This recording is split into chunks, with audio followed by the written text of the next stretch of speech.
Chapter 1. Joy Miller ran through her father's wheat field as she hurried home from a long day of work, picking strawberries for a nearby farmer. She hadn't been able to get a job taking care of children as most of her older sisters had. No, she had one of the worst reputations of any of the demon horde, as the community called her and most of her siblings. She loved being outside. She loved gardening. She was filled with unspeakable joy as she rushed home, thinking that it was time for her to find a husband. It was a daunting process because of her reputation, but she had a secret weapon at her disposal. As one of the youngest of the Miller children, she knew she could do what many of her siblings had done. She could go see her sister and be sent out as a mail-order bride. Oh, to be the wife of a farmer who could spend her days in the fields helping him with the pure joy that came from growing things. Abruptly, she changed directions, paying no mind to the fact that she was barefoot, and her legs were covered in dirt. She wasn't going to marry anyone from Beckham anyway. No, she'd marry a farmer, she hoped. She ran all the way into town, not stopping before she'd reached her sister's house on Rock Creek Road. There she knocked on the door, her eyes lit up with excitement at the very idea of marrying a stranger. Most women would find such a prospect daunting, but not Joy. No, she loved the idea of being a bride. When her brother-in-law, Bernard, came to the door, she grinned up at him. "I want to see Elizabeth about becoming a mail-order bride." Bernard couldn't hide his smile. "Joy, your enthusiasm is a breath of fresh air around here. Most women come in and feel like it's their last hope. But you, only you, feel like you can change the world with your smile. You will make a wonderful wife for a good man." "Well, then tell Elizabeth she'd better send me to a good one," Joy said with a laugh. "She's in her office," Bernard replied, opening the door wide. "I'll get tea and cookies." "I want milk with my cookies," Joy told him. "Who drinks tea with cookies?" She ran past him and opened the door to her sister's office, without bothering to knock. "Elizabeth." Elizabeth looked up from her work with a smile. "Joy, what brings you here?" Joy walked to the sofa in her sister's office and plopped down, crossing her legs and showing off all the dirt that covered her feet and calves. "I've decided to take the plunge.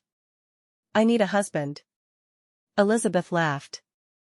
"I think you need a bath more than you need a husband." Joy wrinkled her nose.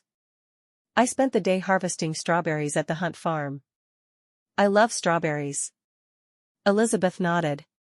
"I can see that. You've stained your chin with some of the berries that probably should have ended up in a basket and not your mouth." Joy giggled. "They were so good." Sighing, Elizabeth looked at the letters on her desk. "I don't have any farmers who are looking for a wife at the moment. A couple of ranchers if you're interested in being a rancher's wife. There's a banker in Boston who needs a wife, which would have you close enough to visit more often." "A banker? I wonder if he has a garden I can dig in."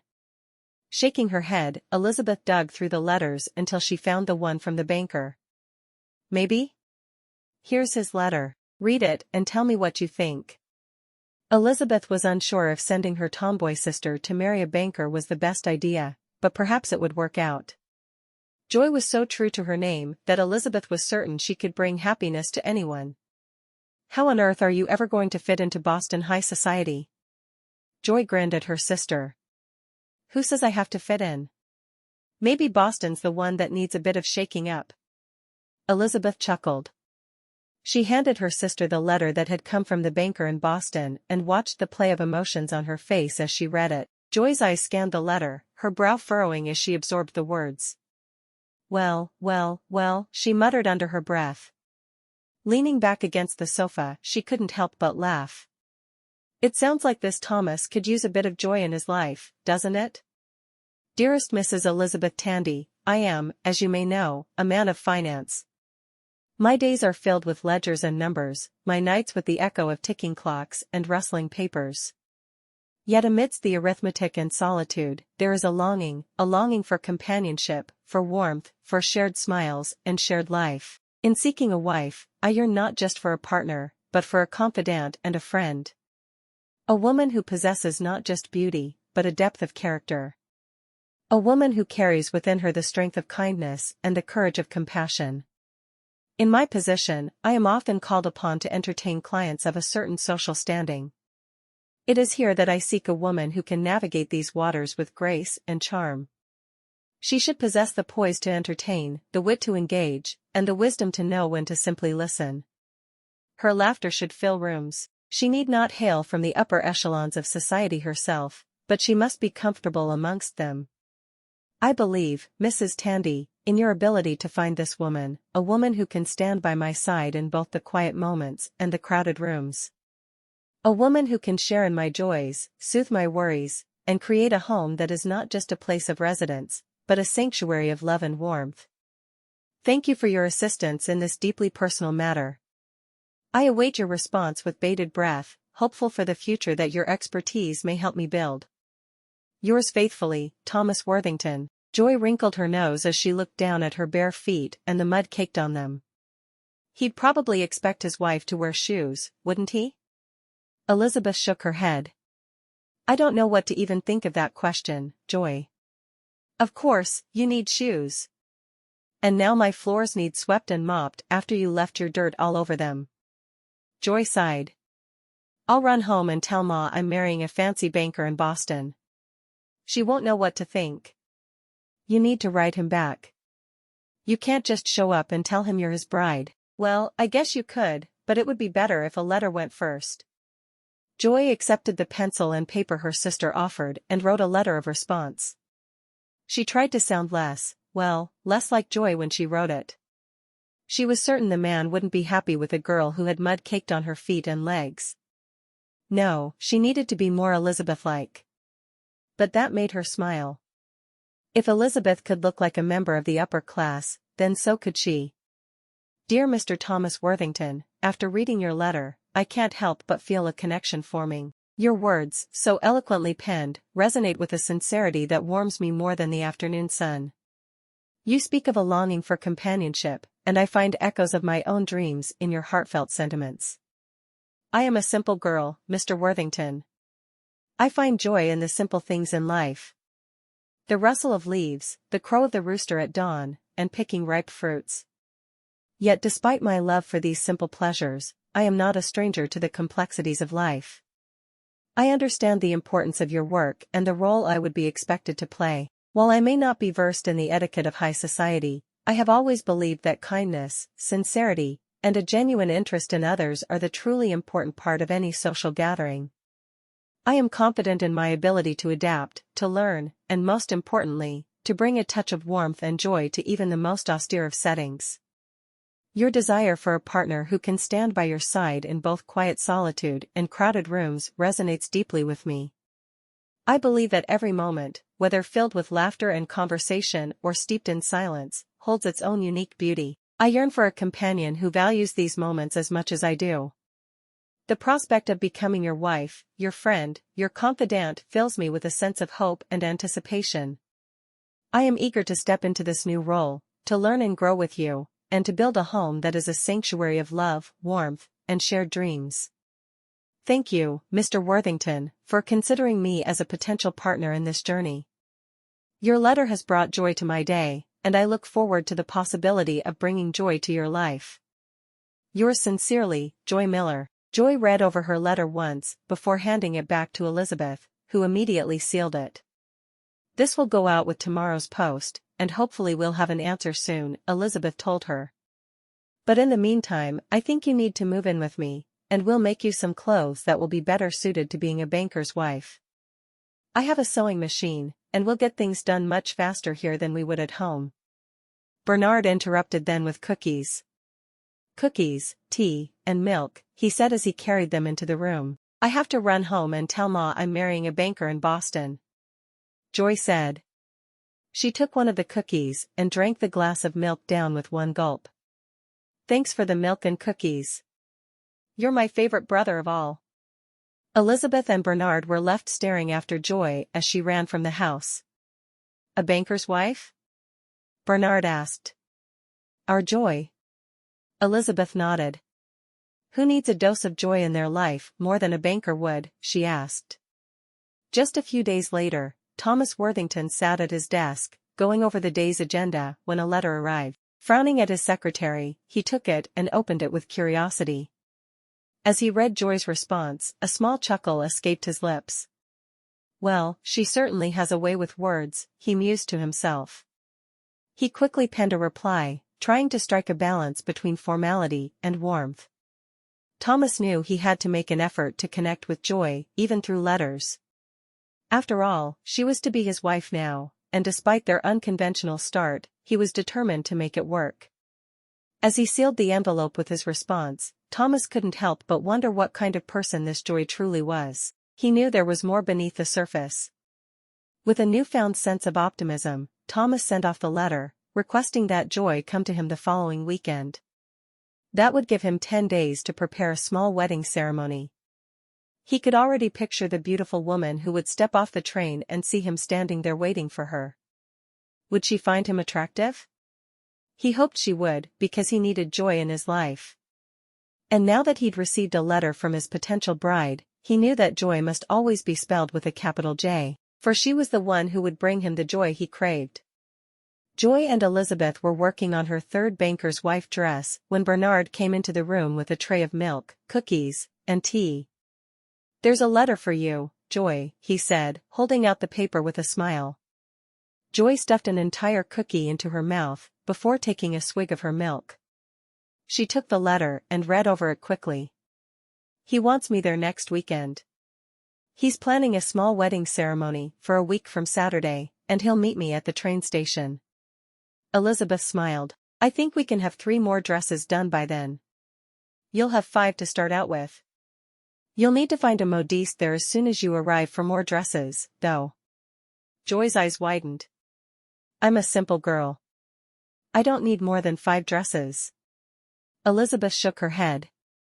"Oh, but you do. You'll need 5 Sunday dresses alone." Joy shook her head in disbelief. "But I've never owned more than 3 dresses at once." "And from this day forward, you will need many more than that," Elizabeth said simply. "And that cookie you just ate whole is the last one you will ever shove in your mouth that way. I know it's all right to eat that way on the farm, but you'll be living in Boston, and the expectations will be very different." Joy sighed. "I guess we're making more dresses then. At least I get to pick my own fabric.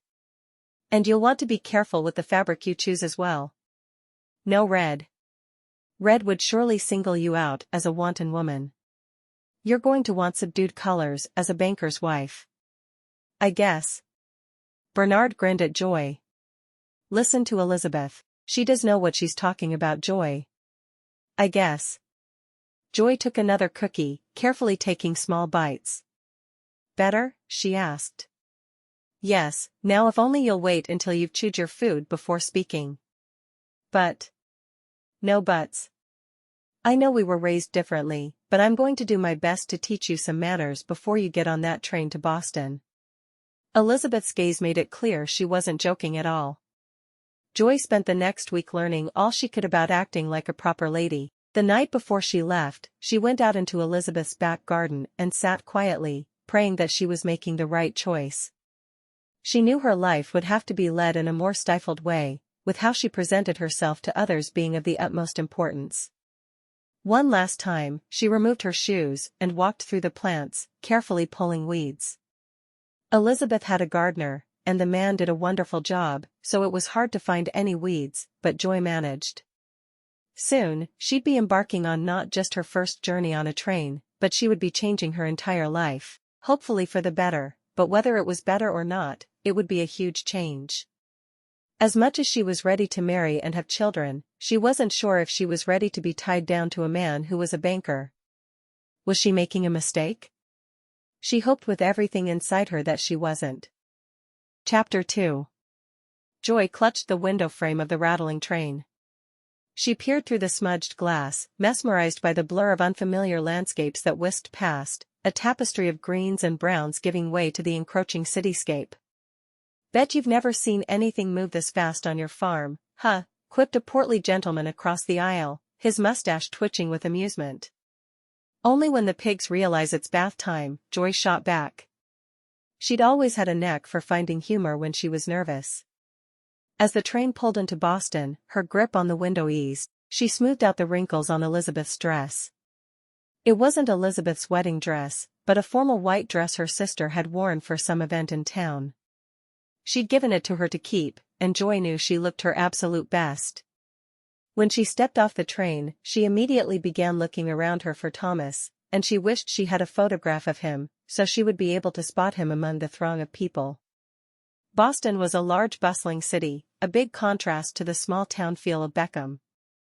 There were horse-drawn carriages as well as several automobiles. She'd never been in an auto, and she imagined for a moment what it would be like if Thomas drove one. She could even hear the distant call of ships from the harbor. She was excited to see the ocean for the first time. Even though they hadn't lived very far from the ocean, her parents had never thought it was necessary to drive and see things like that. "Wow, those buildings are tall," Joy muttered, craning her neck. "Looking for something in particular, miss?" asked a street vendor. "Or just admiring our fair city?" "Bit of both, I think," Joy replied. "I'm here to marry, so I'm just taking it all in." "Best wishes to you," he replied to her. "Let's see if this farm girl can bloom in Beantown." Thomas Worthington's nerves felt as if they'd get the best of him. He clutched a bouquet of carefully chosen flowers he'd gotten from a local florist. He said a silent prayer for calm and for his bride to like the flowers he'd chosen. Around him swirled the usual flurry of the station, travelers bustling, porters shouting, steam hissing from the pistons of an idling train, but Thomas might as well have been alone for all he noticed. His gaze was fixed on the platform where the train carrying Joy would soon arrive.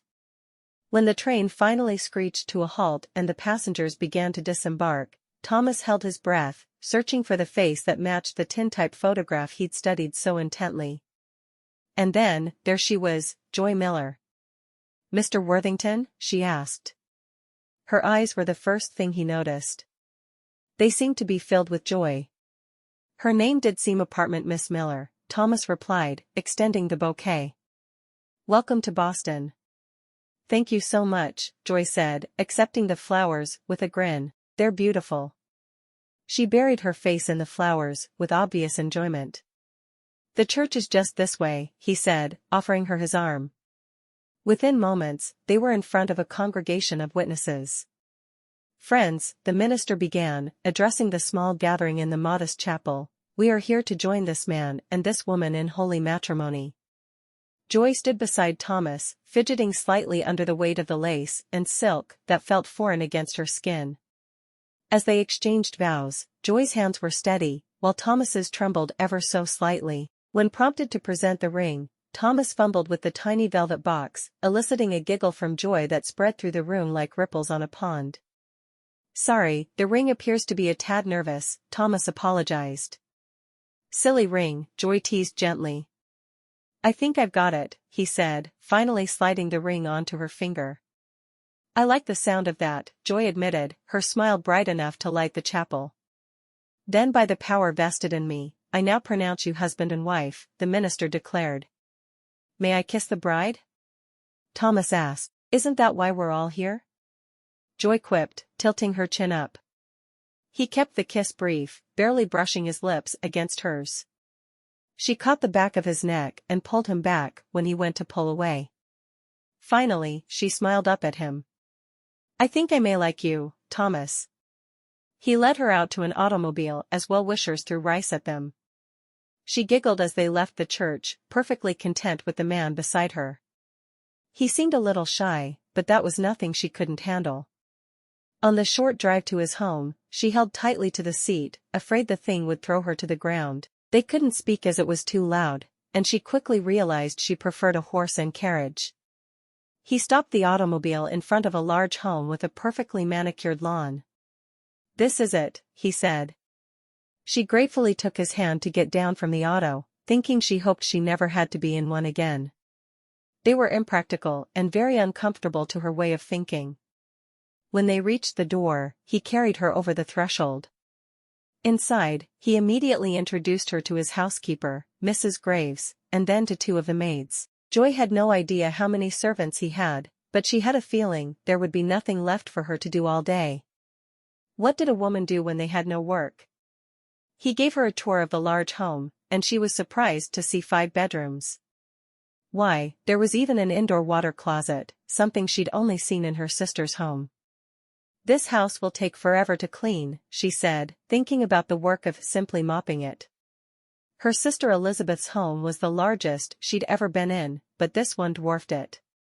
He laughed, shaking his head. "That's why there are so many servants working for me." He paused for a moment. "For us? I don't know if I'll be able to get used to having servants.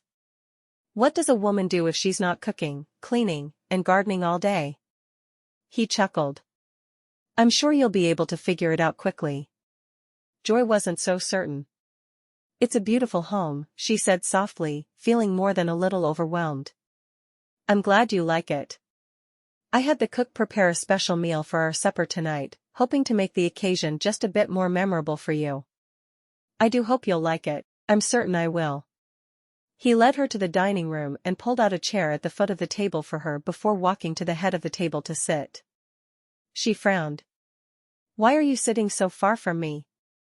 How will we talk?" He frowned. "This is how people sit when they eat." She stood up, picking up her plate and piling the silverware on it before moving to the other end of the table, to sit perpendicular to him. "There. Now we can get to know one another while we eat. You can't move when we have people over." "Of course not," she said. "This is simply for when we have a meal with just the 2 of us." He thought about it for a moment before nodding. "All right. I think that's fine." Their meal came in then, and the maid serving it smiled when she saw that Joy had moved. She said nothing, but there was definite approval in her eyes. Joy took her first bite and smiled, nodding. "I'm not sure what it is, but it's delicious," she said. She'd never been fussy about food, and the meat wrapped in some sort of pastry didn't faze her even a little.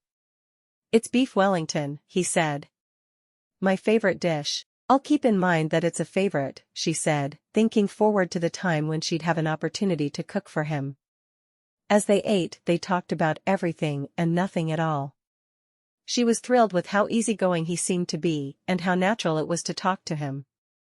After the meal, they retired to a parlor, and he sat on the sofa, patting the seat beside him. She sat down happily and looked at him, wondering why they were wasting their time in the parlor on their wedding night. Shouldn't they be ripping one another's clothes off? She'd never been married, but many of her friends were, and the way they talked, the wedding night was for one purpose only. "The meal was delicious," she said, trying to think of something to say to break the ice. It was as if he became a whole new person when they moved into a new room. "I'm glad you enjoyed it. How was your trip here?" "Long," she said, smiling. "I'd never been on a train, and I was sure the rattling was going to keep my backside tingling forever." His eyes widened at her mention of her backside, but he didn't reprimand her for it. Surely, she knew that she couldn't talk that way around his coworkers or clients. "Did you sit with someone kind?" "I sat alone, but I really enjoyed watching the landscape pass by my window. In a way, it felt like I was sitting still, and all these things were flying past me. Of course, I know that's not what happened, but it's how it felt." While they sat there, she kicked her shoes off and sighed happily. "My feet will never learn to like shoes." "But, surely you've always worn shoes." She shrugged. "Only when I have to. I wore them to church, of course, but I went to a small country school, and they were just a suggestion there, so I rarely wore them. I just can't seem to like them like other women do. My sister Elizabeth has 8 pairs of shoes. Have you ever heard of anything so wasteful?" He blinked. "I hope you know to wear your shoes in public here. The streets can be filthy at times." "Yes, of course, I'll wear my shoes." At least she would always wear them while he was looking. It wasn't something she would do without prompting. "So what would you like to do this evening?" he asked. "I have books, and we could read, or we could play chess, or—" She laughed softly. "It's our wedding night. There's no need to find something to do. We're supposed to do each other." Well, that was rather crude. "I just mean, we should be exploring one another." He chuckled. "I wasn't sure if you'd feel comfortable making love so soon." I enjoyed our kiss, and you're my husband. It's not something I've ever done before, but it's meant for us to do that together. I suppose you're right, he said. She reached forward to pick up her shoes. I'll let you lead the way to the bedroom then. Thomas didn't have to be asked twice. He was more than happy to take her to the bedroom and start their wedding night. He stood and held a hand down for her to help her to her feet, and she happily took it. When they reached the bedroom, he opened the door wide. This was always my father's room, and my mother's room was next door. You may have her room if you'd like. Joy laughed. Now why would I want to sleep alone when there's a tall, handsome man in the next room? No, I'll be sharing your room with you. He felt the corners of his mouth curl up with a smile. You're something pretty special, aren't you, Joy? I don't know about that, but I don't think we need to be worrying about making love together. We're married after all. She dropped her shoes onto the floor and reached up to remove his suit coat. He was a little surprised, but he stood still and let her get it off. It didn't take him long to get into the spirit of things, even though he was visibly nervous. Slowly, they undressed each other, fingertips brushing against fabric with a delicacy neither knew they possessed. The layers of Joy's gown fell away, leaving her standing bare in the moonlight that crept through the window.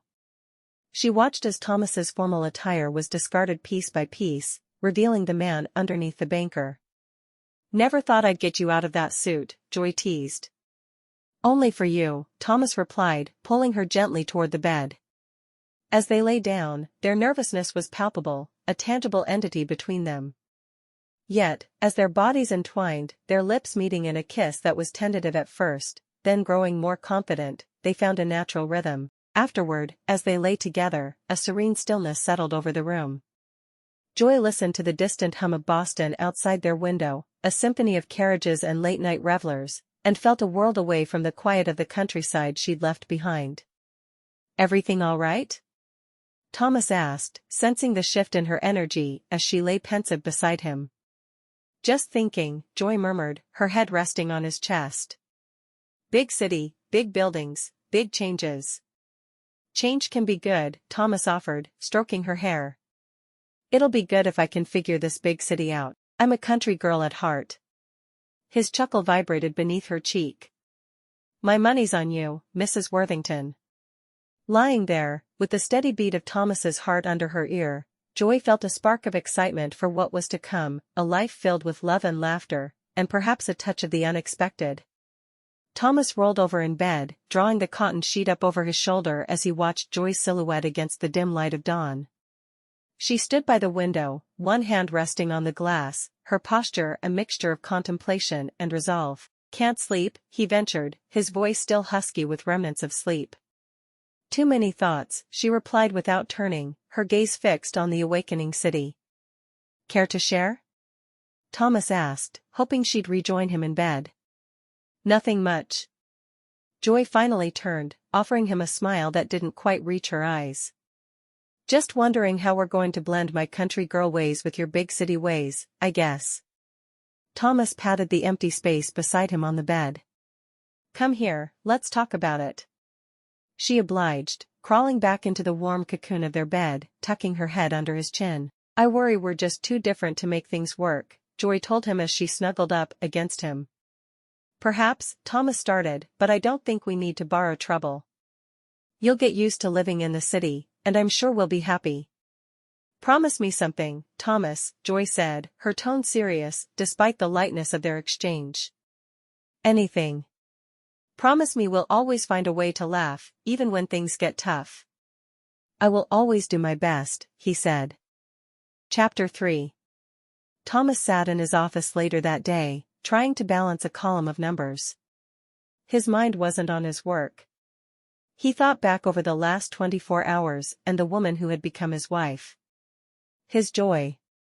She was right that they were from very different backgrounds, but he knew he wanted her at his side. She could learn to be the kind of wife he needed. Thomas, came Joy's voice from the doorway.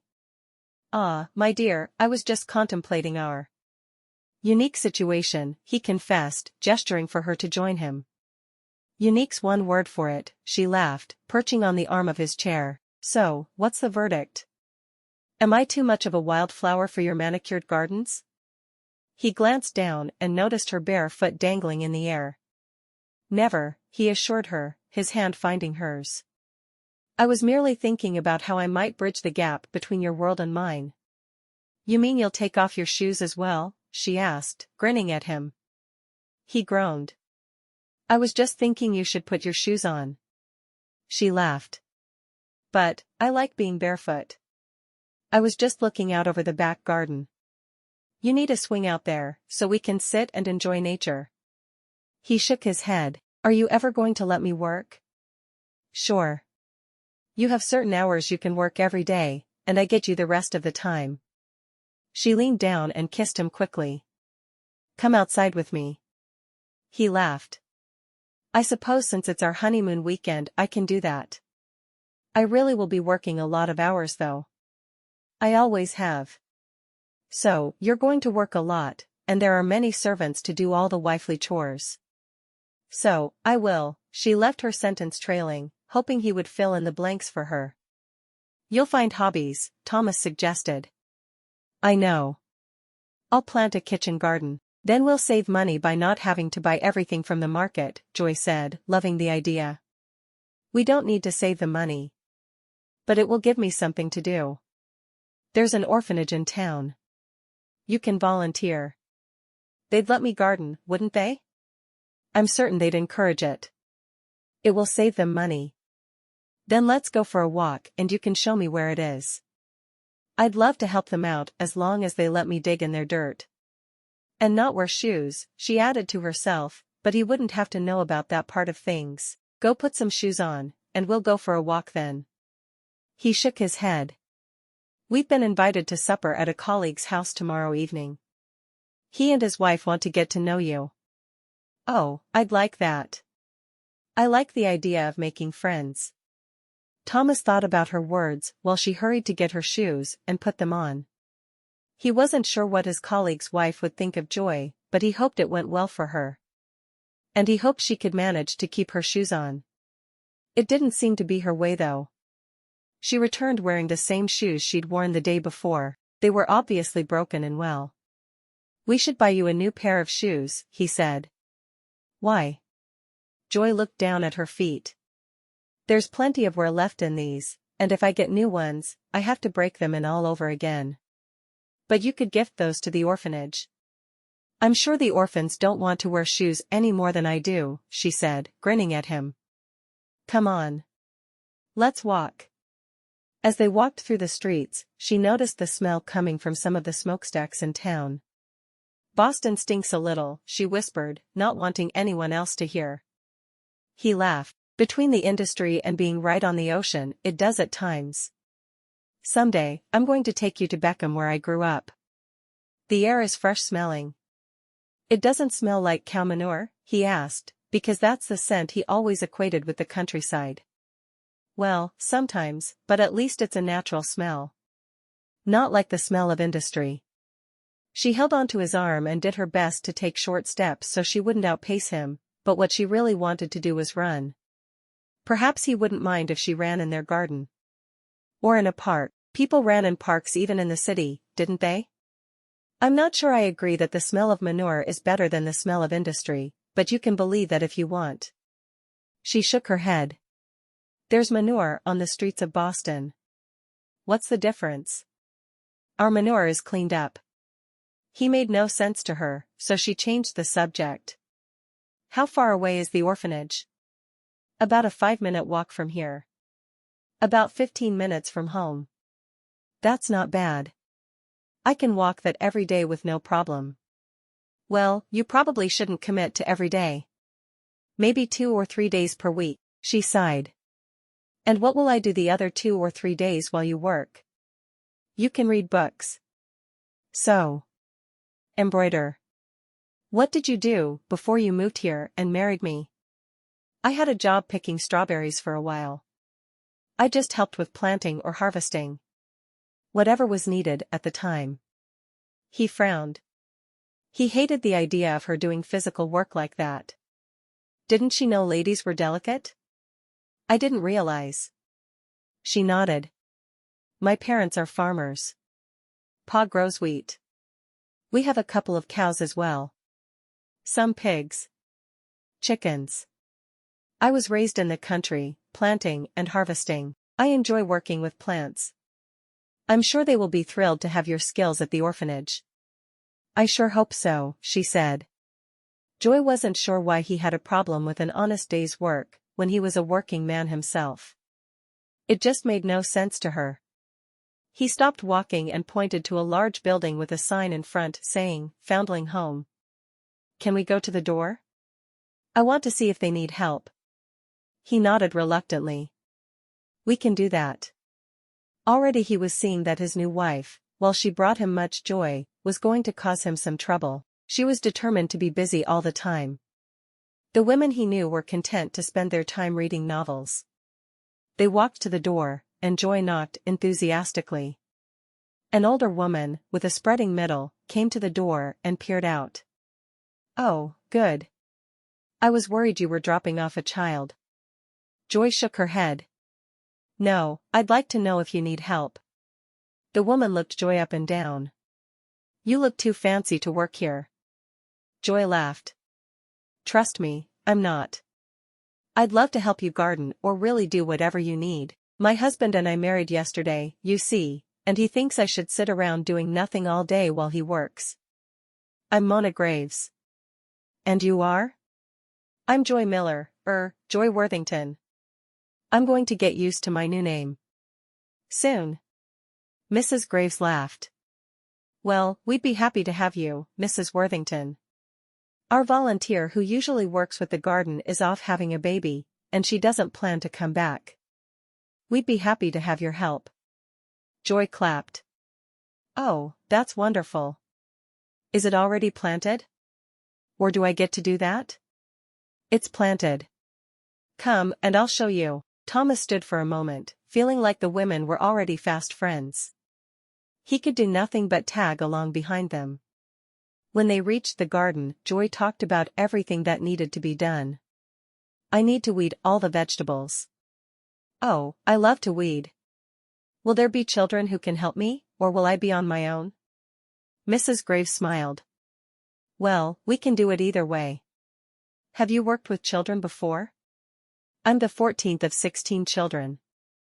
I guess my only real experience with children is being one myself. Then I'll leave it up to you. I can send out the older boys who are harder workers, or you can teach the younger children. Either way. If the older boys have jobs in town, I'll make do with the little ones. My oldest children are 13. As soon as they turn 14, we find them a job.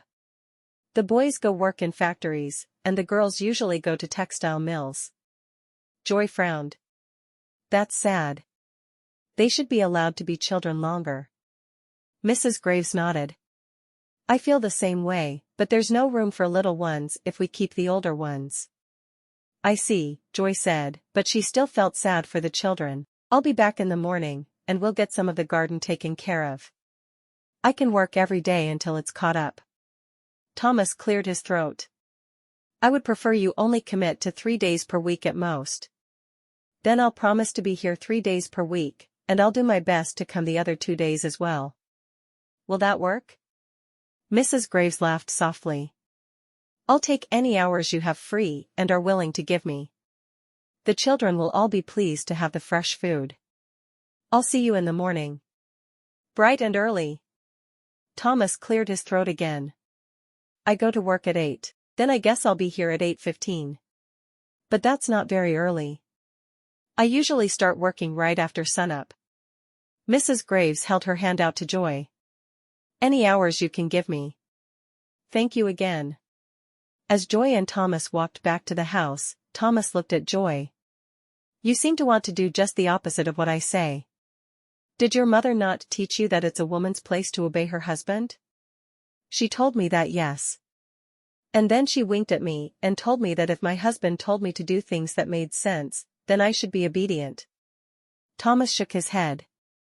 Oh, dear. I'm going to have my hands full with you, aren't I?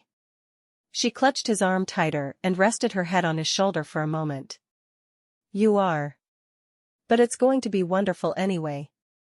Right after breakfast the following morning, Joy hurried to the orphanage.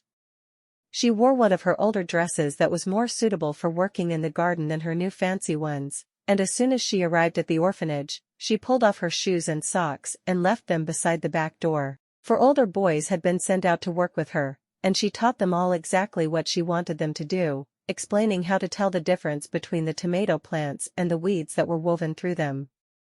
All day she spent in the garden on her hands and knees, and when it was time for lunch, she refused to eat the food at the orphanage, realizing she should have brought her own lunch. She couldn't take food from the children's mouths. By the end of the day, at least some of the garden looked well taken care of, though the rest was a bit of a mess, and with the drought they were having, she had the boys switch to watering the garden an hour before she needed to go home so she and Thomas could go to supper with his colleague. The boys complained that the watering would just make more weeds grow, and she smiled. Then we get to start all over again. Won't that be nice? Joy did her best to watch the time, but it got away from her, and when she realized she needed to be home in 10 minutes, she grabbed her shoes and stockings and ran as quickly as she could. As she ran, she said a silent prayer that Thomas wouldn't be home when she arrived. Her feet and legs were covered in mud, and her old dress would definitely not meet with his approval. Oh, dear. She hoped she hadn't ruined her marriage in less than 48 hours, but she knew if anyone could do it, it was her. Meanwhile, Thomas returned to an unusually quiet house. He loosened his cravat, the day's dealings at the bank having left him with a yearning for solitude and simplicity. He went looking for his wife, though, knowing they needed to leave soon if they were to be on time for supper at Mr. and Mrs. Brookshire's home. Looking around, Joy was nowhere to be found, and he looked at the clock on the wall, slightly concerned she wasn't yet home from the orphanage. He'd just decided to go upstairs and change into an evening suit himself, when he heard the door open and saw Joy tiptoeing into the house, carrying her shoes and stockings in one hand, completely covered in mud and a dress that was mere rags. Ahem, Thomas cleared his throat, announcing his presence. Joy stopped where she was. Sorry. I lost track of time. I'll be ready in a few minutes. He watched her for a moment. I'll phone the Brookshires and let them know we were unavoidably detained and will be there within the hour. In the meantime, get upstairs and get out of those rags. Hurry and bathe. Joy nodded. I'm sorry. And she hurried up the stairs. To say he was disappointed would be putting it mildly, but she was a country girl. And she hadn't hidden her love of dirt and gardening. She was being her true self, and he wasn't sure that he could fault her for that. An hour later, they arrived at the Brookshires' home, and they were immediately seated. Thankfully, it was only the two couples, and they hadn't kept others waiting. The maid took them into a parlor there on the first floor, and Thomas introduced Joy. This is my wife, Joy, and Joy, this is Mr. and Mrs. Brookshire. I do hope everything is all right, Mrs. Brookshire said. It's unlike you to be late. Thomas nodded. Yes, Joy volunteered at an orphanage for the first time today, and she lost track of time, he said simply. He wasn't about to tell them they could have made it if they hadn't minded his wife showing up with dirt caked up and down her legs. No one needed to know that detail, but him and his servants. Mrs. Brookshire smiled. You'll have to join a few committees with me. We're always looking for more volunteers. It will keep you busy until the children begin to arrive. Joy smiled radiantly. I do look forward to the children. You'll find they bring you a great deal of joy. I bring joy wherever I go. They all laughed at her little joke, and Joy felt as if she were forgiven for her tardiness. Forgiven by everyone but Thomas, that was. Chapter 4. Joy ventured into the kitchen, hoping that Margaret Andrews, the cook, wouldn't mind her sticking her nose in. Margaret, she began, I can't quit thinking about your beef Wellington. You're going to have to teach me to cook it myself. Margaret turned to her. Is that so? I'll always be here to cook it for you. Unless you're planning to get rid of me. Joy leaned closer. But seriously, how do you get that crust so golden? And the filling. I could eat it for every meal. Margaret snorted, though the corners of her lips twitched upwards. Child, you know you're not supposed to be in my kitchen, but I'll show you. Just don't tell Mr. Worthington I let you help cook. I'd never hear the end of it. As Margaret explained how she made her beef Wellington, Joy listened with rapt attention. See, you want to brush the dough with egg wash, but not too liberally, you don't want a soggy bottom, Margaret explained, demonstrating. Nobody likes a soggy bottom, Joy agreed solemnly, then burst into giggles along with Margaret. She felt a great deal more at home in the kitchen with Margaret than she did in the parlor. Better yet was outside in the garden. After a week of marriage, Joy had learned that as long as she was on time and dressed for whatever event Thomas had in mind, he didn't mind her being barefoot and in her old clothes too terribly much. In his office, Thomas awaited Jonathan Pierce's arrival. Thomas hoped his client would see in Joy the same spark that had ignited something in him. Thomas. Jonathan called out as he entered, extending a hand. Who is this enchanting creature you've promised to introduce me to? Mr. Pierce, meet my wife, Joy, Thomas said, leading Jonathan back to the parlor where Joy waited, her face still flushed from her time in the heat of the kitchen. Enchanted, Mrs. Worthington, Jonathan greeted, bowing slightly with a flourish. Thomas has told me you possess a unique zest for life. Unique, Joy mused. Well, I suppose that's one way to put it. I prefer free-spirited, but I'll take what I can get. Jonathan chuckled. Free-spirited, are you? Yes, I can see why Thomas is taken with you. You're a breath of fresh air in this stuffy city. Stuffy? Oh, Mr. Pierce, you haven't seen stuffy until you've tried wearing a corset, Joy quipped, earning a hearty laugh from both men. Of course, she knew better than talking about undergarments in front of men, but she simply couldn't curb her tongue at times. I shall take your word for it, Jonathan replied, still chuckling. And may I say, I am very happy Thomas found you. Anyone who can bring lightness to his life is a treasure indeed. Treasure, you say? Well, I did uncover the secret behind Margaret's beef Wellington today. Does that count? Joy winked at Thomas, who despite himself, couldn't help but smile. Most certainly, Jonathan agreed. Perhaps one day, you'll grace us with a taste of this legendary dish. Consider it done, Joy declared. At our next gathering, it will be Wellingtons all around. Thankfully, she knew Margaret would be in the kitchen to help. Then I look forward to it with great relish, Jonathan said. And, Thomas, you're right. She's delightful. As Thomas watched Jonathan head for the door, he knew that he had truly chosen a good wife. She may not be as familiar with society as he'd like, but she was enthusiastic enough to cover most foibles. Shoes were not made for this, Thomas muttered, eyeing the uneven dirt path. He looked out of place in his surroundings. Joy's laughter trilled through the air, clear and bright as the brook they ambled beside. Nonsense, she chided gently, plucking a leaf from a low-hanging branch and twirling it between her fingers. Your shoes are merely being introduced to their natural habitat. City streets are their natural habitat, he retorted, but there was a twinkle in his eye that softened the complaint. Look, Thomas, she said, pointing toward a cluster of wildflowers with her free hand.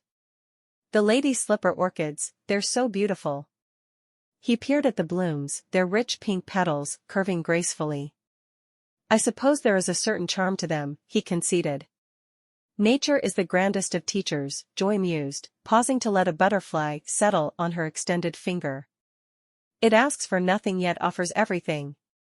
Tranquility, sustenance, beauty. Speaking of sustenance, Joy continued, leading him toward a clearing that opened up to reveal a rolling meadow bathed in sunlight.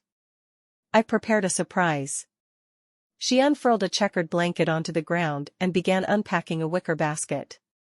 Good heavens, Thomas exclaimed, watching as she laid out an array of food. Consider this a feast for the soul, Joy announced, patting the blanket beside her.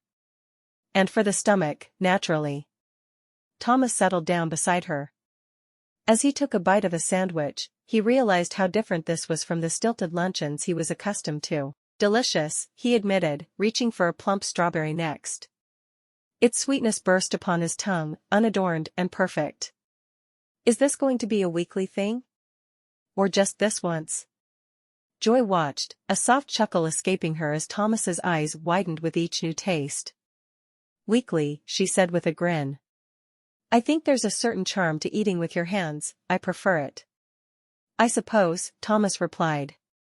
Juice dribbled down his chin, and he laughed, a clear, unburdened sound that mingled with the breeze. He wiped his face with the back of his hand, looking boyish. Who would have thought? Thomas mused. The simplicity of a picnic could be as good as a restaurant meal. I like simpler things, Joy said, her eyes mirroring the blue above them. Joy, you're an astonishing woman, Thomas confessed. You turn what I know on its head, yet somehow, it all makes sense. She reached over to snag a pastry, breaking it in half, to share. Life is too short for always making sense, she teased. Sometimes standing on your head is what it takes to make the world interesting. Interesting, he echoed, savoring the flaky sweetness of the pastry mixed with her infectious laughter. That's one word for it. Only one? Joy feigned a gasp. Thomas Worthington, I shall have to work harder to expand your vocabulary. Please do, he grinned. I suspect you'll be most educational. As they lay side by side, Joy was at peace. His garden was as big as her father's wheat field, and it was just like being at home. Later at an opulent restaurant, Joy looked at the perfectly laid-out place settings and the white linen tablecloths and napkins. Thomas, I don't even know which fork to use first, she whispered. Start from the outside and work your way in, Thomas advised with an encouraging smile. And remember, if all else fails, follow my lead. The first course arrived, looking more like art than food. Joy hesitated, then sampled a tentative bite, her expression morphing from uncertainty to surprise. That's actually quite delicious. Just try everything, Thomas suggested. Is this what you eat every day? Joy asked, her eyes wide as more dishes were presented, each more intricate than the last. She could never eat such fancy foods for every meal. Only when trying to impress, Thomas replied. Although, I must confess, your picnic spread was every bit as impressive in its own right. Flattery will get you another sandwich, Mr. Worthington, Joy teased, her confidence growing. With Thomas's gentle guidance, she found herself savoring flavors she never knew existed. Joy, you make everything fun, Thomas said.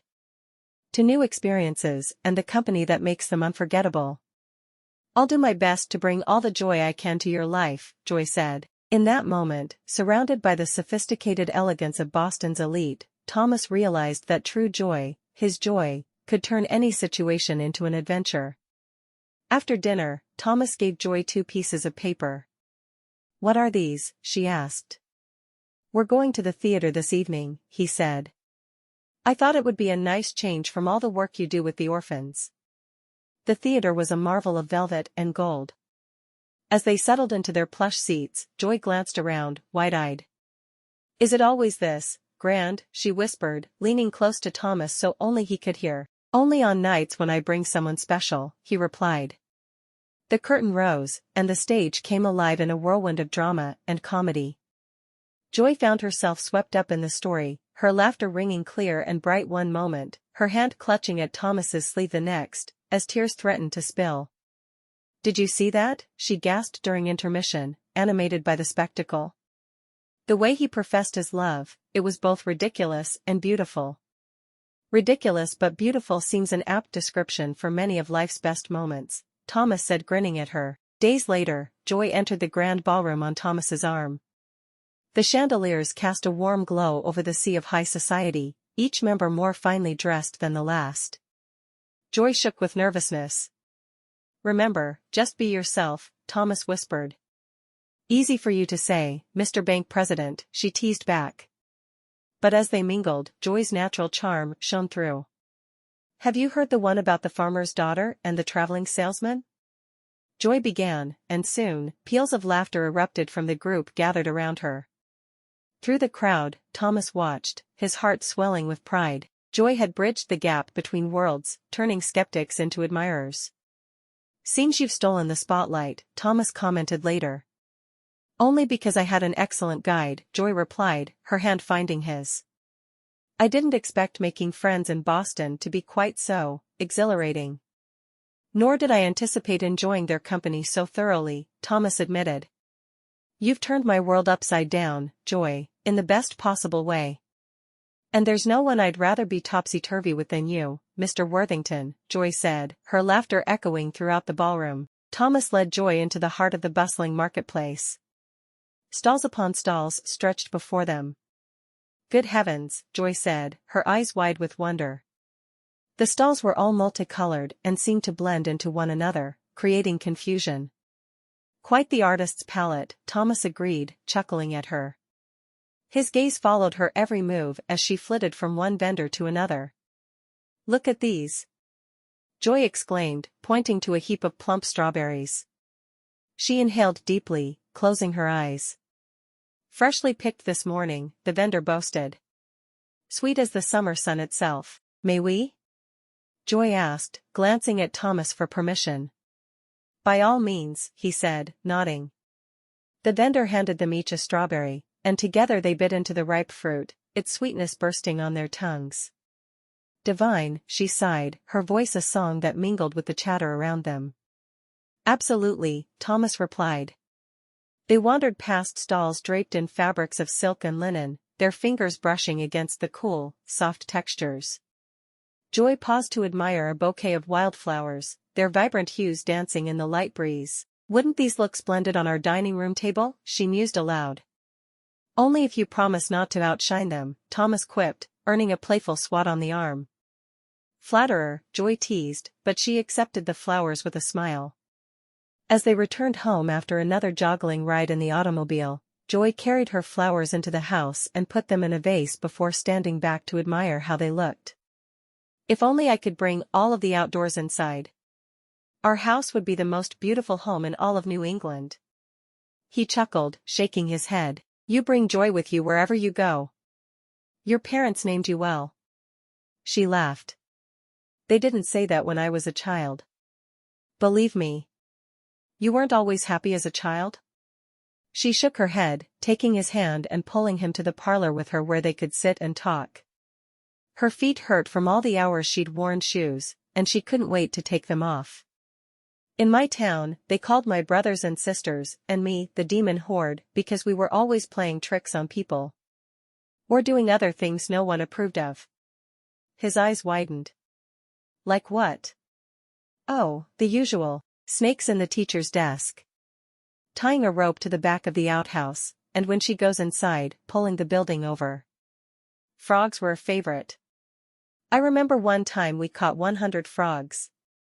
I know because it was my job to keep count of them all. And we set them loose in the schoolhouse, just before it was time for school to start. My sister lured Miss Allen out the front of the school, with a question, and we went in the back. When the teacher rang the school bell, it was absolute pandemonium. The girls screamed. The teacher screamed. I think I even screamed for good measure. Thomas's eyes widened, but he laughed softly. Why did you do things like that? She shrugged. I'm not sure. I was one of the youngest, remember? My family already had a reputation by the time I came along, and I just helped perpetuate it. He shook his head. Remind me not to let you teach our children about playing pranks. She laughed. If they're anything like my family, they'll be born playing tricks on people.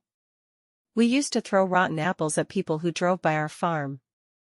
Sometimes from the apple trees. We were not well liked. I should think not, he said, shaking his head. Oh, I worry about our future children now.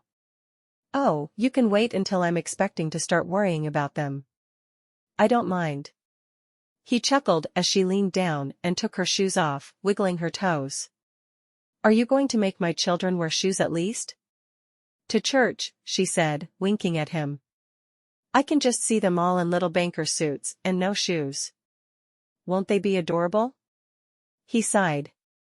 I have a feeling we're not going to agree about child rearing. Chapter 5. Joy smoothed down the front of her dress and took a deep breath before stepping into the parlor where her guests were mingling.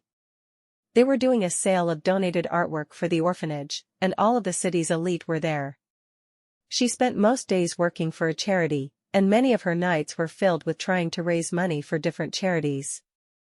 It was certainly different than her life in Beckham, where she'd spent all her time in the fields.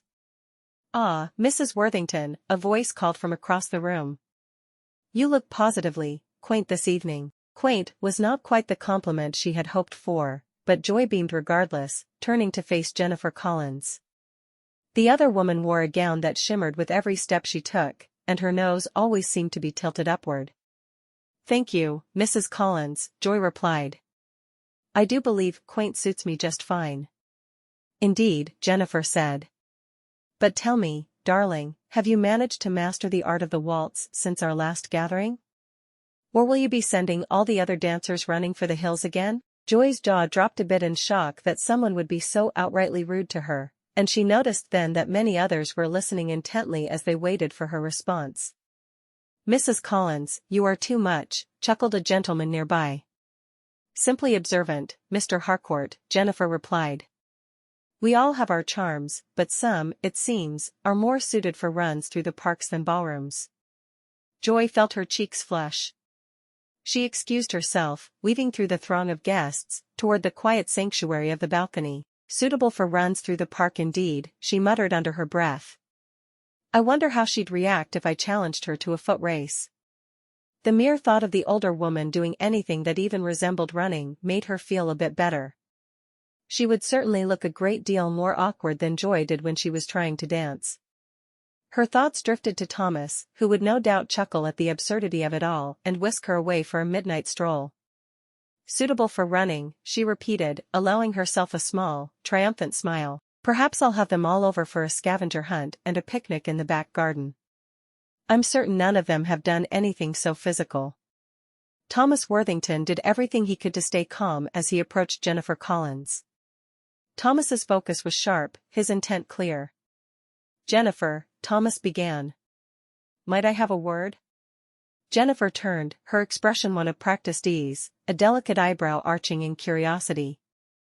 "Of course, Thomas." "What is it?" "It's about my wife, Joy," Thomas replied. "It has come to my attention that some of your comments were less than favorable." He did his best to control his anger. This woman had no right to insult his joy.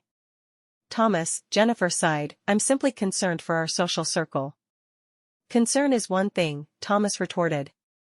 "But disparaging my wife's character? That's quite another." "Disparaging?" Jennifer feigned shock, her fan fluttering like a startled bird. "Never. I merely commented on her unique approach to dancing. If it can be called dancing, that is."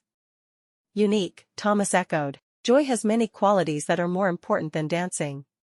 She brings life, laughter, and charm to every room she enters." "Charm, you say?" Jennifer asked, raising an eyebrow. "Yes," Thomas said. "She may not know which spoon is which, but she knows how to bring happiness into the lives of everyone she meets. And that is worth more than all the silverware in Boston." A short while later, tucked away in the quiet corner of the Worthingtons' library, Joy poured out her heart to Thomas in hushed tones.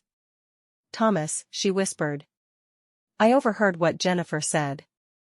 Am I really such a misfit? I've been trying so hard to fit in." "Joy," Thomas said. "You are like a breath of fresh air in a stuffy drawing room. To me, you are perfect just the way you are." "Perfect?" Joy chuckled. "I can't even manage a proper waltz without tripping over my feet." "Then we shall simply avoid waltzes," Thomas said. "We'll invent our own dance. We'll bring square dances to the Boston elite. Much safer, I assure you." "Is that so?" Joy's lips curled into a smile. The idea was absurd. And what would high society say to that? "Let them say what they will," Thomas proclaimed, pulling Joy into a gentle embrace.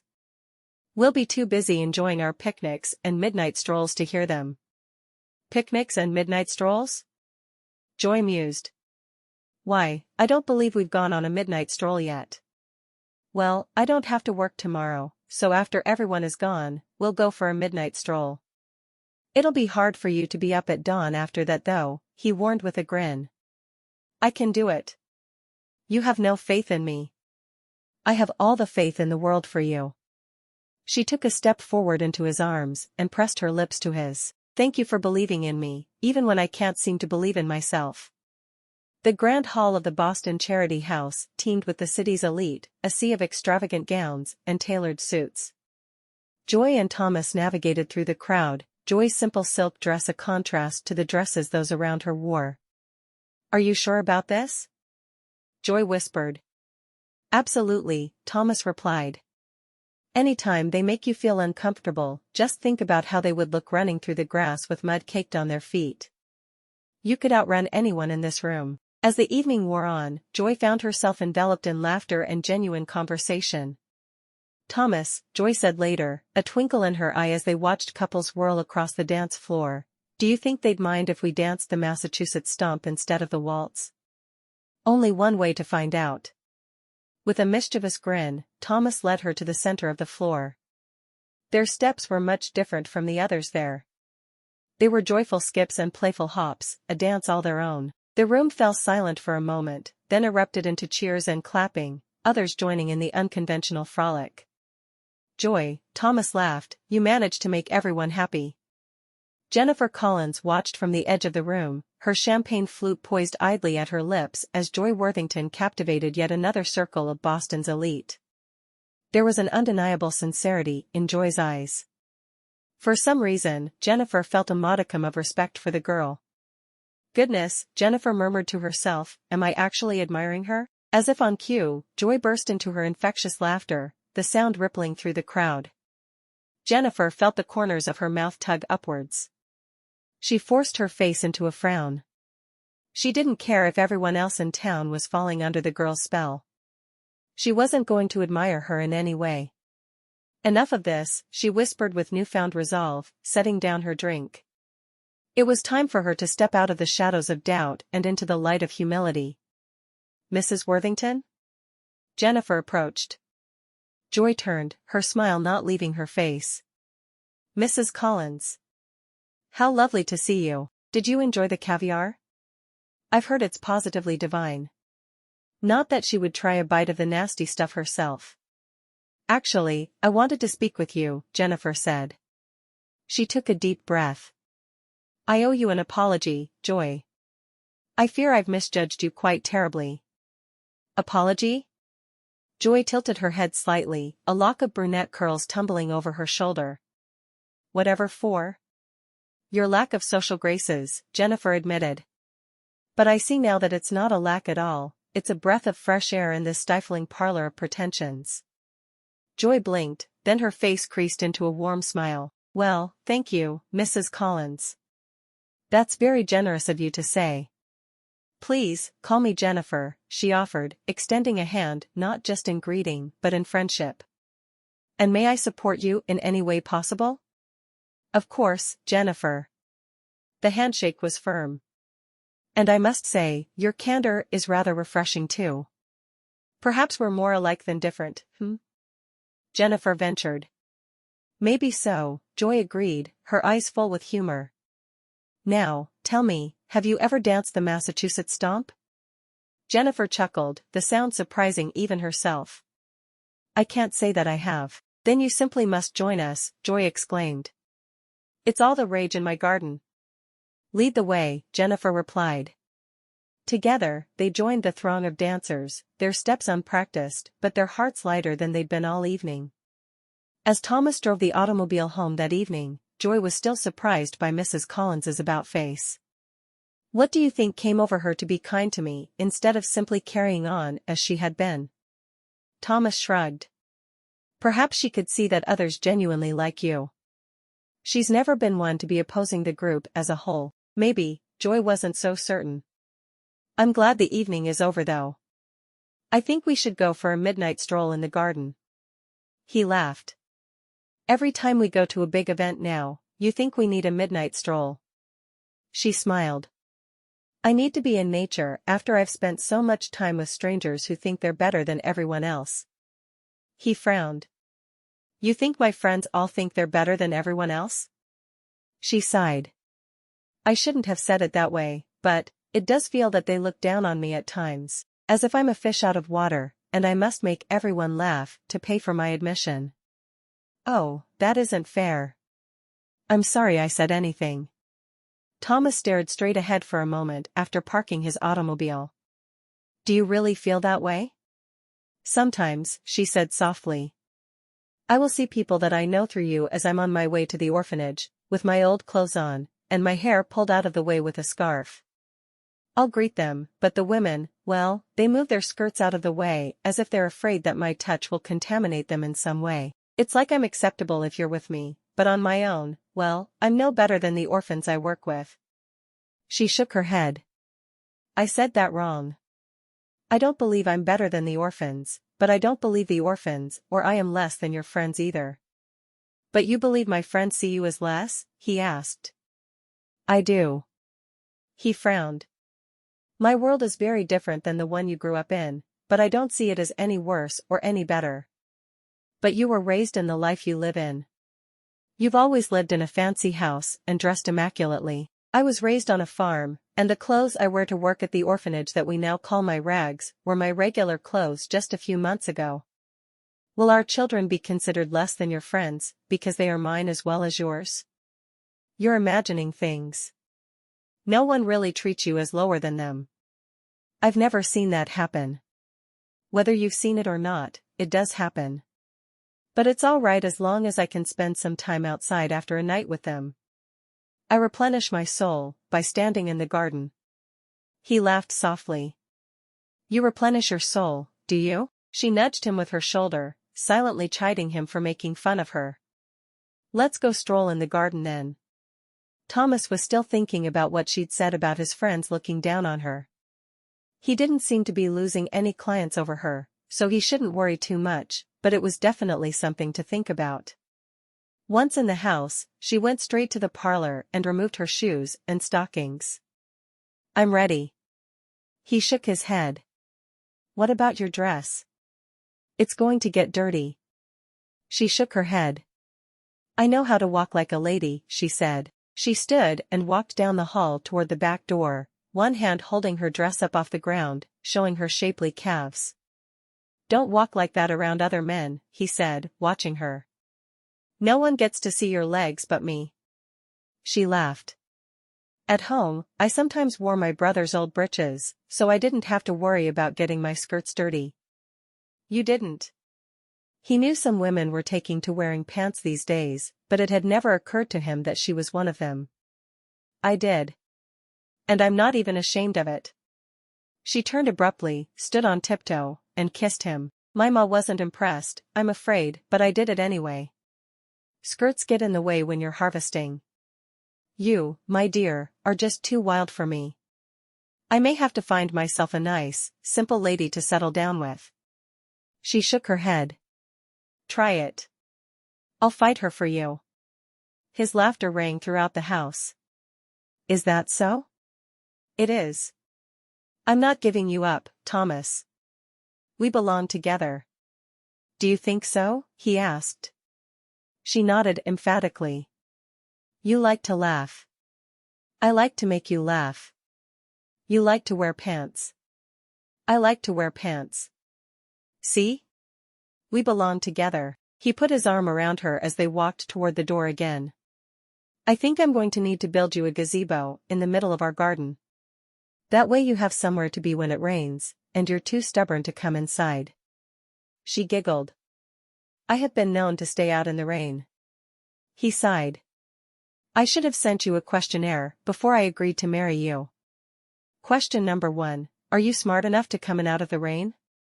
On occasion, she said, sinking her toes into the grass and closing her eyes as the feeling of being one with nature washed through her. He watched her soak in the feeling. He was always surprised at how she truly did rejuvenate in the fresh air.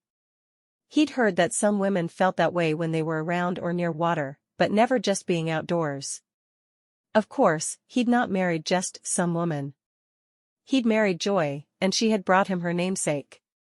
As he stood there, watching her putting down roots in the same way a plant did, he couldn't help but wonder if their children would be like her. Would they have little girls who were rough and tumble and liked to play in the dirt, or would they have prissy little princesses who couldn't stand a spot of mud? Either way, he knew he'd be happy. He couldn't really think of sons, because he wanted them all to look just like his Joy. Chapter 6. Joy stepped through the wrought iron gate of the foundling home, her hands eagerly slipping into a pair of well-worn gloves. The apple trees were ready to give up their fruit, and Joy was excited to help them do it. She had 7 helpers ranging in size from waist-high to taller than she was. "All right, children," Joy announced with a grin, "today we're going to pick every apple we can find. I'll be up in a tree, and so will William, Stephen, and Peter. The rest of you pick what you can from the lowest branches." She winked at a freckle-faced boy who was already reaching for the lowest hanging fruit. "Miss Joy, look," squealed a pig-tailed girl, triumphantly holding up a bright red apple larger than her tiny hands. "It's as big as a baby's head." "Yes, it is, Sarah." Joy laughed. "But let's see if we can find one even bigger, shall we?" The sun climbed higher as the baskets filled, the children's laughter mixing with the rustling leaves. They worked in a rhythm that made the chore feel more like a dance, passing apples hand to hand, twirling around trees, and occasionally engaging in an impromptu juggling contest that more often ended with giggles than caught apples. "Miss Joy," huffed a small boy, his basket brimming, "do you reckon we could make the apples fly into the baskets if we had wings?" "Perhaps," Joy mused, tossing another apple into the basket with a soft thud. "But I think we'd miss out on all the fun of climbing and picking. Wouldn't you agree?" "Guess so," he shrugged. The following day found Joy back at the orphanage.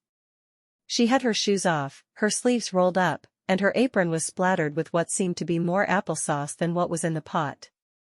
The kitchen was alive with the sweet aroma of cooking apples and cinnamon. "Miss Joy, it smells like heaven in here," a little girl exclaimed, her eyes wide as saucers. "Oh, I don't know. If it's heaven, then that would mean we're angels, and I have a feeling Mrs. Graves would argue with that," Joy said, stirring the large pot of applesauce with a wooden spoon that could have doubled as an oar. "Who wants to help me jar these up?" Tiny hands shot into the air, and Joy couldn't help but chuckle at their eagerness. The process of canning was meticulous, but the children approached it with gusto, carefully ladling the warm sauce into jars, their tongues poking out in concentration. "Make sure those lids are on tight," Joy instructed. "We wouldn't want the applesauce goblins to sneak a taste before winter." "Are there really goblins, Miss Joy?" asked a round-eyed boy, securing his lid with extra vigor. "Only if you don't eat your vegetables," she replied, earning a chorus of playful groans.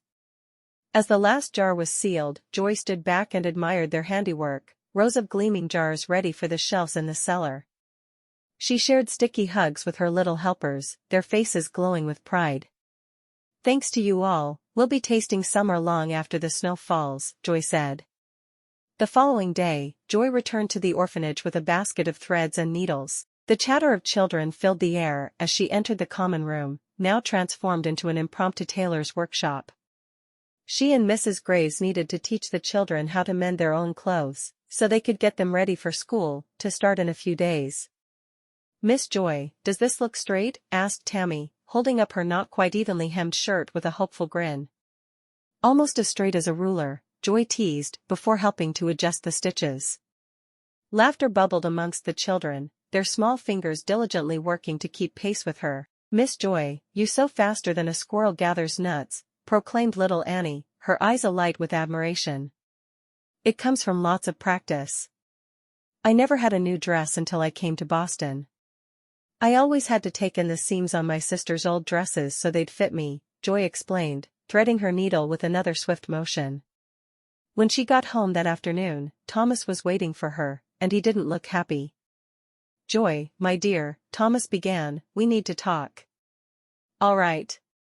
What's wrong?" "You've spent every day this week at the orphanage," Thomas said, crossing his arms, "and while I admire your dedication, I must remind you that we have responsibilities of our own." "But these children are also my responsibility," Joy responded, meeting his gaze. "Besides, who else will help them mend their clothes for school? It's hard enough to be an orphan. They don't need to also wear clothing that looks like it belongs in a pile of rags." "Joy, you're not their mother," Thomas sighed. "You've got a husband who misses spending time with his wife. And you've got a wife who finds joy in helping those in need," she retorted.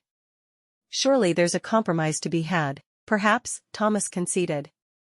But what of the dinner parties, the social calls, the clients who expect?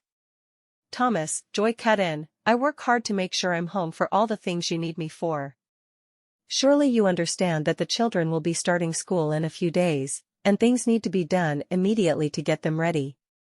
I love your generous heart, but Boston society has its expectations, Thomas countered.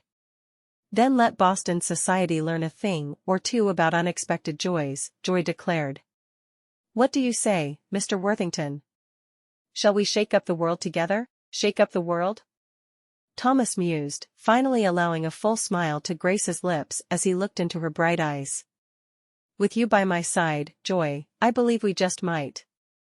The following day, Joy knelt in the orphanage's expansive garden, her hands gently cradling the heavy squash blossoms as she hummed a cheerful tune. Her heart swelled with a blend of pride and affection for the flourishing plants. She tried to stand, but a wave of nausea seized her. She paused, pressing a hand to her mouth, and Mrs. Graves was by her side in an instant. Are you all right? The older woman asked. I shouldn't tell you because Thomas doesn't know yet, but I'm expecting. I plan to tell him this evening. Joy stood up slowly and carefully. I find the nausea isn't limited to the mornings, though I've always heard it referred to as morning sickness. What a misnomer. Mrs. Graves smiled. I have some ginger cookies in the kitchen. Ginger does wonders for nausea. I don't want to take food from the children. Joy shook her head. I think I may need to stop here for the day, though. Do you think you can guide the children in finishing the harvest of the squash? I'll be back tomorrow to help you can.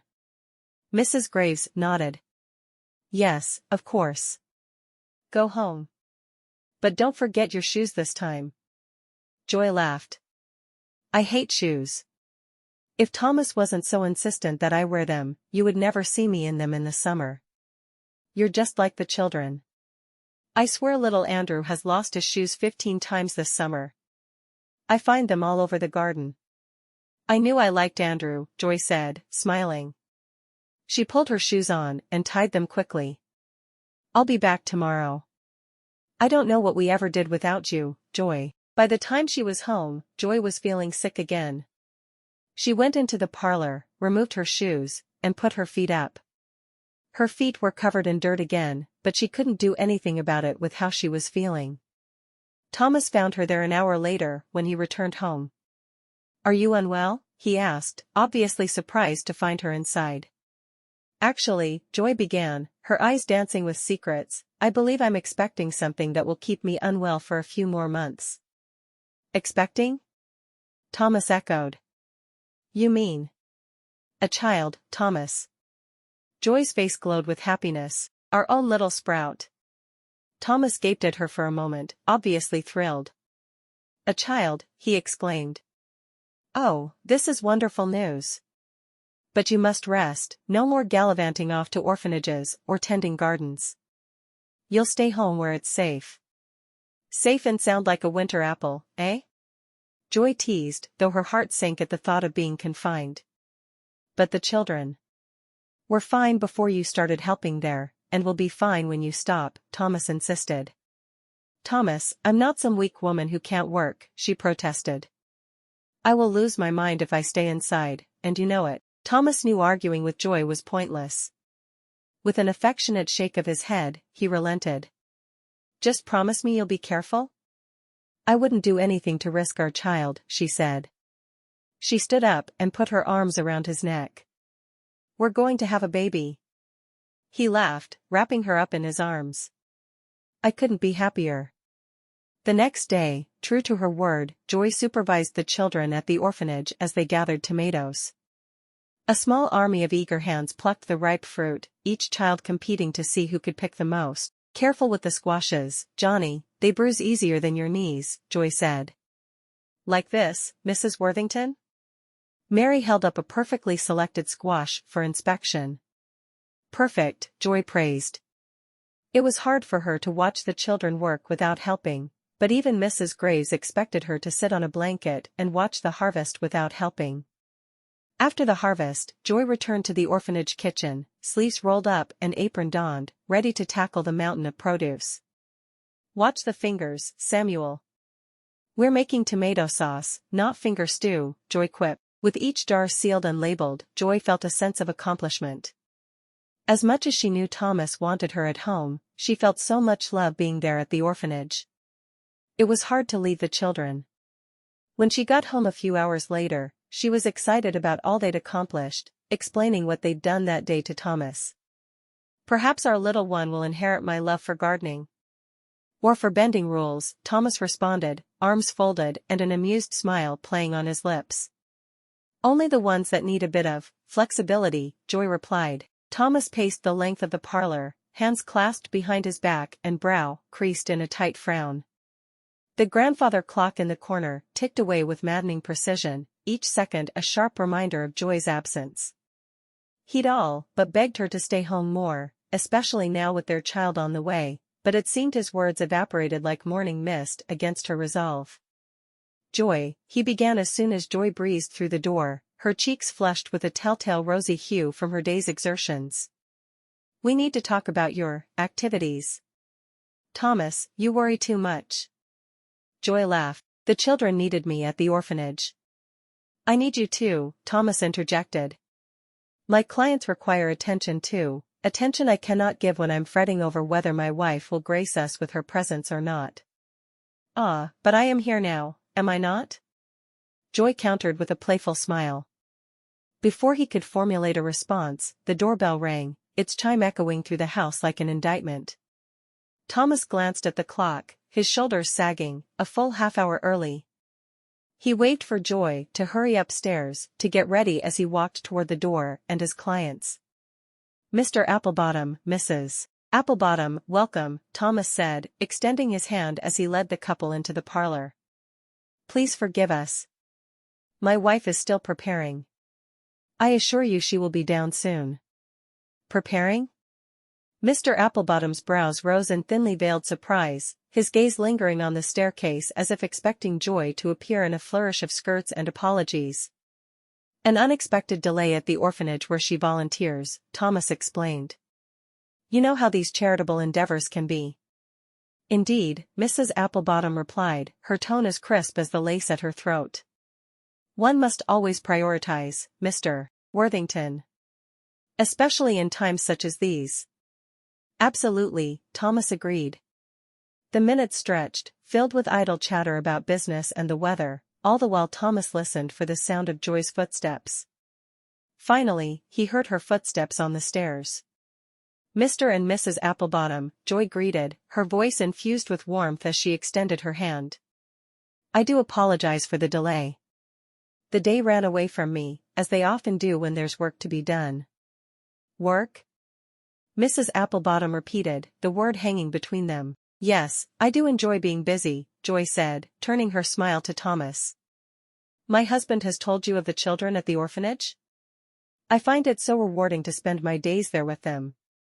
Children do have a way of capturing one's heart, Mr. Applebottom admitted. They do, Thomas found himself saying. And my wife has a particular gift for helping there. As the conversation turned to tales of Joy's adventures at the orphanage, Thomas watched, a reluctant smile tugging at his lips. Perhaps there was room in their lives for both business and benevolence, after all. They all moved into the dining room, and Joy took her seat at the foot, smoothing her skirts under her. Isn't that right, Joy? Thomas said. Absolutely, Joy affirmed. She had no idea what Thomas was talking about as she'd been thinking about the other couple's horrible last name and not paying attention. Mrs. Applebottom sniffed slightly and adjusted the string of pearls at her throat. I must say, Mrs. Worthington, your punctuality could use some refinement, she said. I do apologize once more, Joy replied, her voice sugared with a sincerity that she hoped would diffuse Mrs. Applebottom's displeasure. The garden was particularly generous this year, and the harvest waits for no one. A garden, you say? Mr. Applebottom asked, obviously interested. Oh, yes. Joy beamed. I've been helping with the harvest and canning of the fruits and vegetables grown in the orphanage's garden. And their apple orchard. I'm afraid it's taken up most of my time this week. It's good to instill the value of an honest day's work in children, Mrs. Applebottom remarked. Teaching them is a communal effort, Thomas added quickly. Quite commendable, Mr. Applebottom nodded. Joy exchanged a look with Thomas. As dinner progressed, Joy's infectious enthusiasm seemed to gradually thaw the frosty exterior of Mrs. Applebottom, who, despite herself, began to inquire about the varieties of apples grown in the orchard. Who knew apples could be such common ground? Joy thought. The cook deftly navigated the dining room, balancing a serving platter piled high with roasted chicken as the aroma of herbs wafted through the air. I must warn you, this chicken has been known to cause people to fight over the last pieces, Joy said. Is that so? Mrs. Applebottom inquired, eyeing the chicken curiously. Indeed, Joy replied. Thomas can hardly keep himself from sneaking into the kitchen whenever Margaret cooks this recipe. Margaret does have a magic touch with chicken, Thomas chimed in. Ah, then we are in for a treat. Mr. Applebottom exclaimed. As they ate, Joy regaled them with light-hearted tales of her escapades at the orphanage, each story punctuated by her laughter and the delighted chuckles of her guests. And there I was, apron full of squirming kittens, trying to convince the children that the kitchen is not the place for them. Good heavens! Mrs. Applebottom gasped, her lips twitching in amusement as she envisioned the scene. And what became of the kittens? Adopted, every last one, Joy beamed.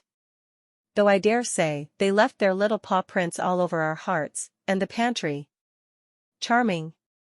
Mr. Applebottom declared, dabbing his mouth with a napkin as he leaned back in his chair. How wonderful, agreed Mrs. Applebottom. As dessert was served, a decadent apple tart, naturally, Joy told of her latest gardening adventure, involving an ill-timed encounter with a child holding a watering can. Water everywhere, and not a drop on the tomatoes, she said with a laugh. She neglected to mention that her legs were covered in mud by the end because she knew Thomas wouldn't approve. It was a big mess, but no one minded too much because the child with the watering can was doing her very best. And the tomatoes were picked just this morning, and they did beautifully. By the end of the evening, the Applebottoms were completely charmed with Joy and her tales of helping at the orphanage. Mrs. Worthington, Mrs. Applebottom said, you have turned what I anticipated to be a rather ordinary evening into something quite exceptional. Joy has a special way of doing that, Thomas added fondly. Yes, she does, Mr. Applebottom agreed, raising his glass in a toast. To unexpected joys and delightful company. After they were gone, Thomas looked over at Joy. I don't know how you did that. They were so angry when you weren't ready when they arrived, but they loved you by the end of the evening. Stories about children make everyone happy, Joy said, smiling. Thomas wasn't so certain, but he simply hugged her to him. She really did bring everyone joy. Chapter 7. The harvest was finally over at the orphanage, so Joy headed home, pleased with herself that they'd been able to put up so much food for the winter for the orphans. She felt as if she'd just climbed the tallest mountain or fought a grizzly bear, with no help. She got home just as Thomas was arriving after his day at the bank. We're finally finished, she said, her voice full of celebration. Does this mean I'll get my wife back? Bet you never thought you'd see the day, Joy teased. Thomas turned to Joy. Why don't we celebrate the season's close with a visit to the sea? We could be within an hour's drive from your parents' place. Joy's eyes widened. Oh, I would love that so much. It feels like it's been a decade since I saw my parents. Let's do it then, Thomas replied. I look forward to meeting the parents of my sweet bride who is more comfortable, covered with mud, than clean. Joy quickly wrapped her arms around Thomas and kissed him. I can't wait. I've already arranged some time off from work. We'll leave Friday. Would you mind if I telephoned my sister, Elizabeth, so she can let them know that we're coming? Of course not. Thomas had never dreamed she wouldn't just pick it up and use it without permission. What was she waiting for? I'll call her tomorrow then. Oh, I can't wait to hear her voice. Though, I've never spoken on the telephone. Will her voice sound the same? Thomas nodded. Yes, it will mostly sound the same. Do you need me to teach you to use it? Joy shook her head. No thank you. I'm certain I can figure it out. They decided they would go visit her parents on their way to his family's house on the ocean. On the day of the visit, Joy emerged wearing a pretty silk dress that flowed around her like a gentle stream. Its delicate fabric caught the sunlight, casting shimmering patterns onto the wooden floorboards of their home. Thomas watched her descend the stairs, a tender smile gracing his lips. "Look at you," he remarked. "Your parents won't recognize you." Joy blushed faintly. "I just want them to be proud that I'm not running around barefoot covered in mud any longer." "So, you're going to deceive them?" he asked, grinning. As for Thomas, he had rummaged through his wardrobe for something less Bostonian. He settled on a pair of well-worn jeans and a button-up shirt, which felt odd. Topping off the ensemble was a cowboy hat, which he adjusted awkwardly atop his head, its brim casting a shadow over his earnest face. "Will this do?" he asked, turning to Joy uncertainly. She bit back a laugh, thinking he looked sweet, but out of place. "You look fine, Thomas. But you don't have to dress differently for my parents." "I don't want to seem unapproachable to them," he said. "You'll fit right in wearing that," she assured him with a bright smile. "Come on, cowboy. I can't wait for you to meet my parents." As they got out of the buggy they'd rented in Beckham, Joy thought about how different the two of them looked. Normally, she'd be the one in the country clothing, and he'd be the one looking like he just stepped out of a ballroom. "Look at us," she chuckled. "I'm all dressed up like I'm going to a ball, and you're dressed for a rodeo." "Seems we've swapped roles for the day," Thomas replied with a crooked grin. "But, if we're mismatched, my dear, we're mismatched together." "My parents probably won't even notice," Joy said, looping her arm through his as they made their way to the modest farmhouse. The sight of the homestead struck Thomas more profoundly than he'd anticipated. The wooden slats of the house were worn and sun-bleached, windows patched here and there with paper where glass should have been. He'd realized she hadn't grown up with wealth as he had, but he hadn't realized her family was quite as poor as they obviously were. "Your childhood home?" he asked. "Yep, every creaky floorboard and leaky roof tile," Joy said. "It's not much, but it's filled with love and laughter." Thomas suddenly felt as if the Worthington mansion, with its grand halls and beautiful decor, was sterile in comparison to this living, breathing home. "Love and laughter," he mused aloud. "Perhaps that's the true wealth." Joy carried with her a happiness he'd never seen in another person. Perhaps money wasn't the way to feeling fulfilled and happy. "Come on," she urged with a smile, tugging him toward the front door. "My mama is probably looking out the window at us, wondering if we're going to stand here like a couple of statues all day." As they approached, the screen door swung open, and a chorus of voices welcomed them. Joy squealed as she saw her younger sister, Ida May, and hugged her close. "I feel like I haven't seen you in years." Ida May stared at Joy for a moment. "You don't look much like my sister, but you sure sound like her. You should change into something more comfortable while you're here. No point in ruining that dress." Joy laughed, and the sound seemed to fill the entire house. "Unless I'm out milking the cows or slopping the pigs, I think this will be just fine." Ida May sighed. "I think you should change. I can't look at you that way and think of you as my sister." Thomas watched in quiet amazement as Joy deftly slipped away, only to reappear moments later dressed in an old, sun-faded dress that clung to her like a second skin. The transformation was startling. "Ready for the real fun," she chirped, her hands on her hips as she flashed him a mischievous grin. "Define fun," he replied. "Come along," she beckoned, leading Thomas to the barn where the cows awaited. She settled onto a stool, beside a large spotted cow, and began milking.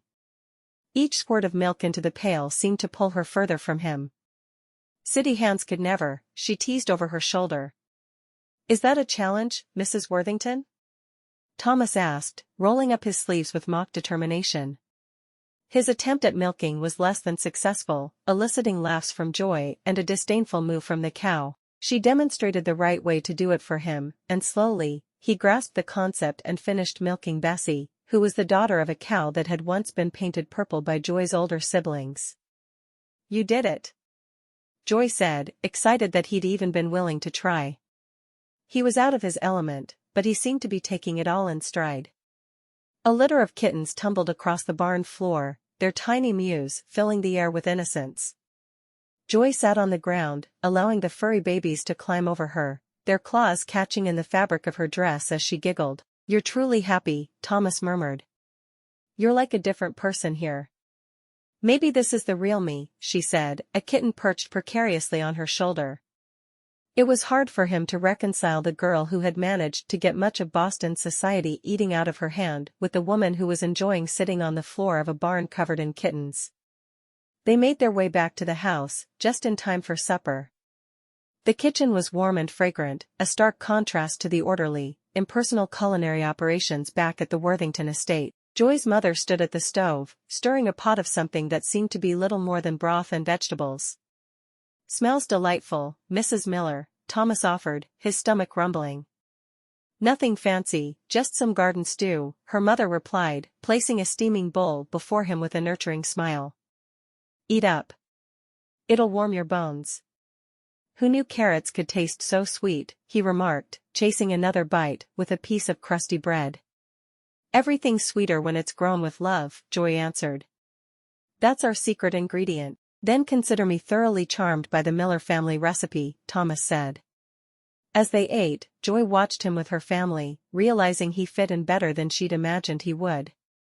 She couldn't help but feel proud of her banker from Boston. "Mama, one of the reasons we came is to tell you we're expecting." Mrs. Miller smiled at her daughter. "I figured you would be soon. No one in the family seems to be able to marry for more than a few months without getting in the family way." After supper, Thomas slumped back against the worn leather of the buggy seat, a bemused smile playing on his lips as Joy guided the horse with ease. "Never thought I'd find myself feeling this." Thomas struggled for the right word. "Content, just sitting here listening to the crickets." Joy chuckled, her eyes still on the path ahead. "It's so much more tranquil here." He nodded, considering her words. "Today was good for you, wasn't it?" Joy asked. She was back in her silk gown and she seemed so out of place with the leads of the buggy in her hands. "Surprisingly, yes," Thomas admitted. "I never imagined I'd take such delight in watching chickens, or, what was that game you played with the kittens? Pounce and tumble?" "Something like that," she said, her laughter coming easily.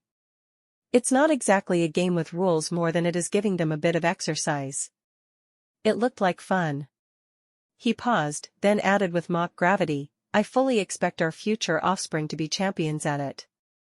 "Only if we're raising them on a farm," she teased.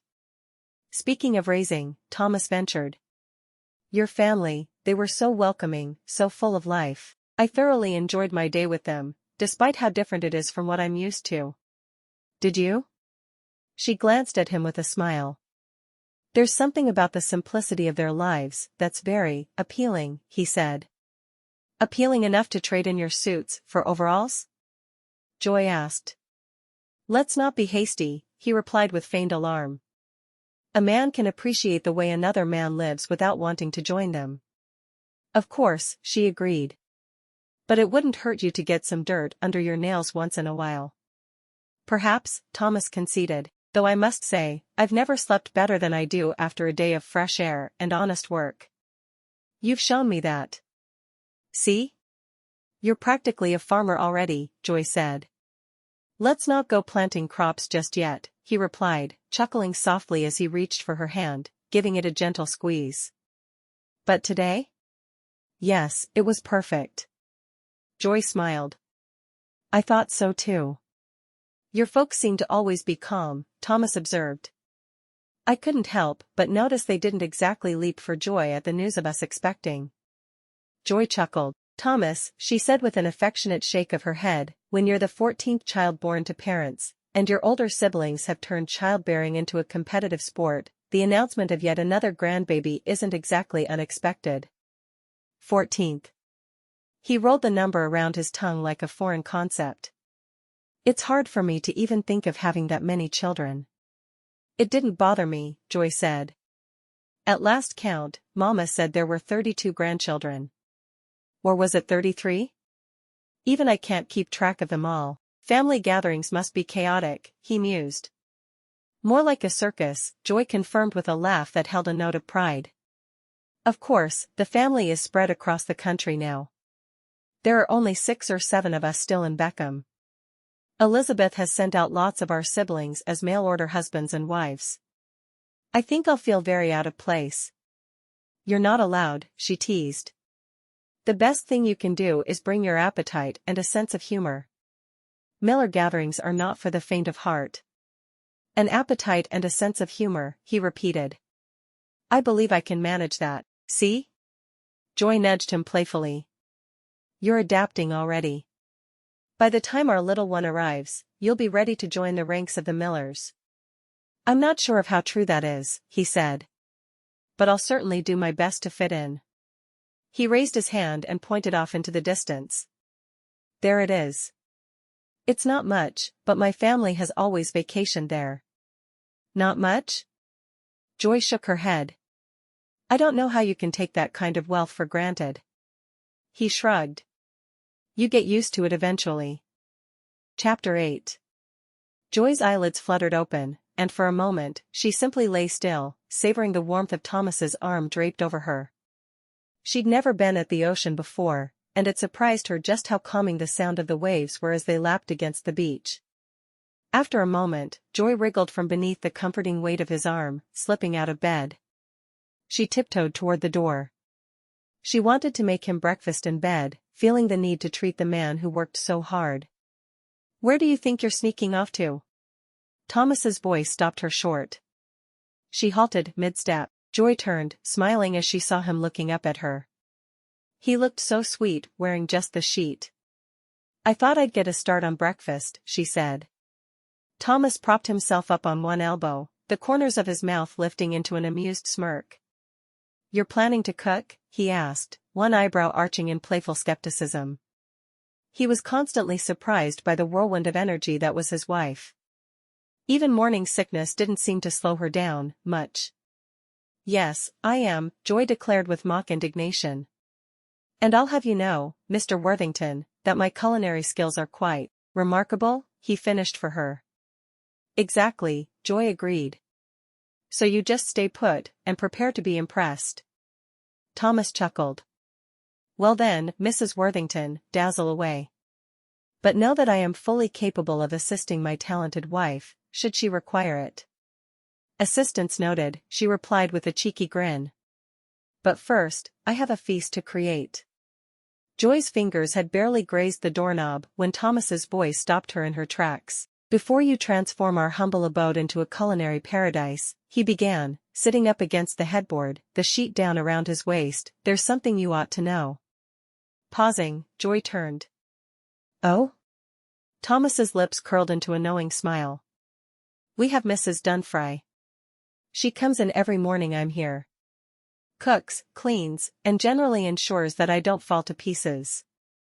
A wave of surprise washed over Joy, followed swiftly by a twinge of disappointment. A housekeeper, she murmured. Yes. He nodded sagely. An excellent one at that, but that just means we'll have more time together.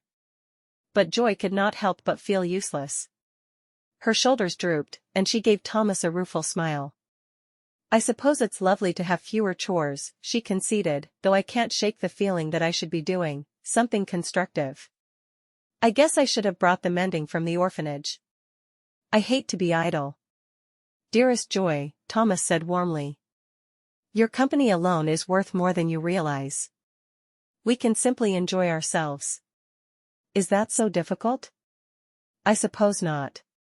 But I really do enjoy being busy. I haven't learned how to spend my time reading novels or sitting around doing nothing. I'll have to find a worthwhile endeavor to stay busy here at the beach. I wonder if there's an orphanage nearby. It's too bad it's so late in the season, or I could find someone who needed some gardening help. Think of it as an opportunity, Thomas suggested. An opportunity to explore new pursuits, perhaps? New pursuits, Joy repeated thoughtfully. Yes, that might just be what I need. Whatever you choose, Thomas said with a gentle chuckle, I have no doubt it will be nothing short of remarkable. Flatterer, Joy said, shaking her head. Merely a husband speaking the truth, he replied with a grin. Joy explored the storage room Thomas had pointed out to her the night before, her mind set on her newfound mission. The scent of salt and old wood welcomed her as she rummaged through a tangle of fishing gear. With a triumphant grin, she unearthed 2 rods and reels that seemed promising. "Ah, here we are," she murmured to herself, giving one of the reels a test spin. It whirred satisfactorily, and she felt a surge of excitement at the prospect of sharing this slice of ordinary life with Thomas, who had likely never baited a hook in his life. "Joy?" Thomas's voice floated from the doorway. "What are you plotting now?" "Plotting? You make me sound like a child who is always involved in some sort of nefarious scheme, and I can assure you, I'm not." She turned, feigning innocence while holding the rods. "Merely planning an educational excursion." "Into the wilds of the beach, I presume?" he teased. "Exactly." Joy beamed. "You, my dear husband, are going to learn the noble art of fishing." "Am I now?" He raised an eyebrow, but stepped forward. "And what will be my first lesson?" "Patience." She winked and moved past him. "But before that, we need bait." Thomas watched, bemused, as Joy walked outside with purpose, the hem of her old dress swishing determinedly. In the soft earth near the water's edge, she began to dig for worms, her fingers deft and unbothered by the dirt clinging to her skin. "Should I have brought a book, to study this patience you speak of?" Thomas called out. "Nope." Joy glanced over her shoulder. "You'll learn by doing." And speaking of doing, she held up a wriggling worm triumphantly. "Your first catch of the day." "Charming," he said. "You know, you could come and help me dig for worms. I'm just a woman after all, and I am expecting your spawn." "Spawn? You make me feel as if any child I have will be evil." Back inside, Joy frowned. Her skirts wouldn't do for such an endeavor, a snagged hem or a dunk in the sea would ruin the dress. "Thomas, where do you keep your oldest trousers?" she called out. "Second drawer," came the shouted reply. She found an ancient pair of his pants, the fabric softened by countless washes. Holding them up, she marveled at how huge they would be on her. But she quickly changed out of her dress and into the oversized trousers, cinching them tight with a belt pulled to its last notch. "Ready?" she asked, emerging from the room with a flourish. Thomas choked back a laugh, covering it with a cough. "Are those mine? You look adorable." "You think?" "I promise these are necessary for our activity, and not a fashion statement." Joy patted her hips, the pants huge on her. "Now come along, Mr. Worthington, the fish await." He offered his arm, which she took with mock solemnity, and together they headed toward the shore. Joy cast her line with practiced ease, reaching up to push her hair from her face. She'd tied it back, but the wind was strong and kept blowing it around. Thomas stood beside her, his brow furrowed in concentration as he mirrored her movements. "When you feel a pull, you've got a bite," she instructed. "I've already informed the housekeeper that we only eat what we catch for supper. So, if we catch nothing, I'm afraid we shall go hungry." "Seems easy enough," Thomas replied, "and I'm not letting you go without supper while you carry my child." "Then you'd better catch something, because I refuse to eat anything but fish tonight. If all else fails, I'll get the net from the storeroom and catch fish with that." She shook her head. "It's sort of like a game of cat and mouse. You have to stand still and not move until you feel that bite on your line." "Or a banker awaiting the perfect investment," he countered with a grin. "Exactly," she said.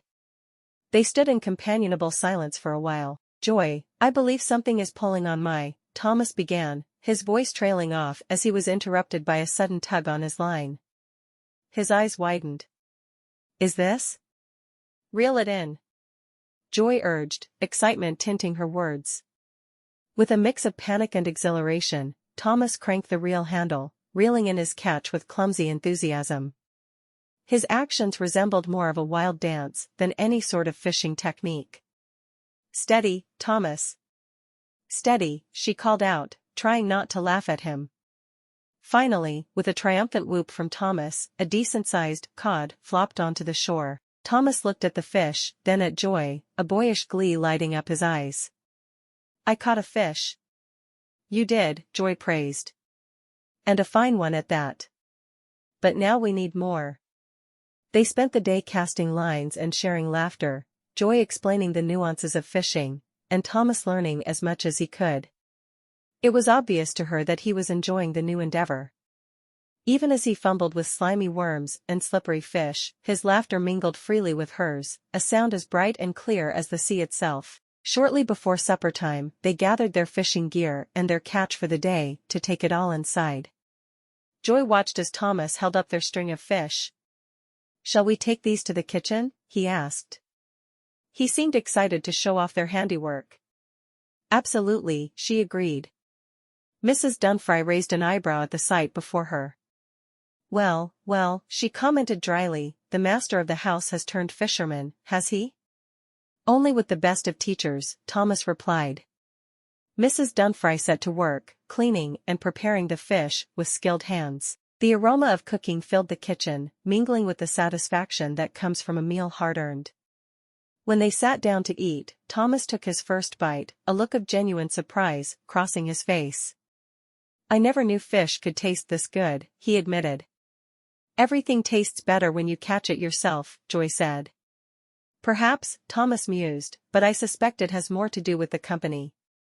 Joy and Thomas sat side by side in the sand, enjoying the rhythmic crash of the waves. Joy's toes wiggled freely, a contented sigh escaped her as she rested her head on his shoulder. "You did a good job fishing today. Soon, I'll have you gardening and hunting with me, and you'll forget how to work on ledgers. Seems to me you're trying to turn me into the kind of man you would have married if you'd stayed in Beckham." Joy laughed at that. "No man in Beckham would have had me. That's part of the problem of being part of the demon horde. No one particularly believes you can outgrow your misdeeds. That's why my family is scattered far and wide. We couldn't seem to outgrow our reputations." Thomas shook his head. "I have a hard time believing that no one would have married a woman as beautiful as you are. It makes no sense." "Well, would you want to marry a woman who you knew might lock you in an outhouse for no other reason than it amused her?" He frowned. "You wouldn't do that." "No, but I did as a child. And that's what people know of me. And don't think you're the only man who has ever seen me running around in breeches that I had no business wearing. Half of Beckham thought I would never be able to settle down and have a family. There's only one of us left unmarried, and that's Ida May. I wouldn't be surprised if she had to go all the way to Seattle to find a husband." "Seattle?" he asked. She nodded. "Elizabeth didn't start her business. No, she took it over from a woman who went to Seattle as a mail-order bride herself. So, when I think of far away, I rarely think of other countries. I think of how far away Seattle is." As if on cue, the first drop of rain plopped onto the sand between them, the dark spot quickly multiplying as more drops joined. Joy turned her face upward, a giggle bursting out. She stood, holding out her hand to Thomas. "Come on, let's enjoy this." She wanted to dance with him in the rain, but she had a feeling he would protest. Thomas took her hand, allowing himself to be pulled to his feet. They strolled back toward the house, laughter mingling with the sound of the downpour. Raindrops were drenching them, but they didn't rush. Instead, they savored the moment, the freedom, and the sheer joy of the day they had shared. Who would have thought a day of fishing could lead to such revelry? Thomas quipped, shaking his head as water droplets flew from his hair. "Life is full of surprises," Joy replied, grinning up at him.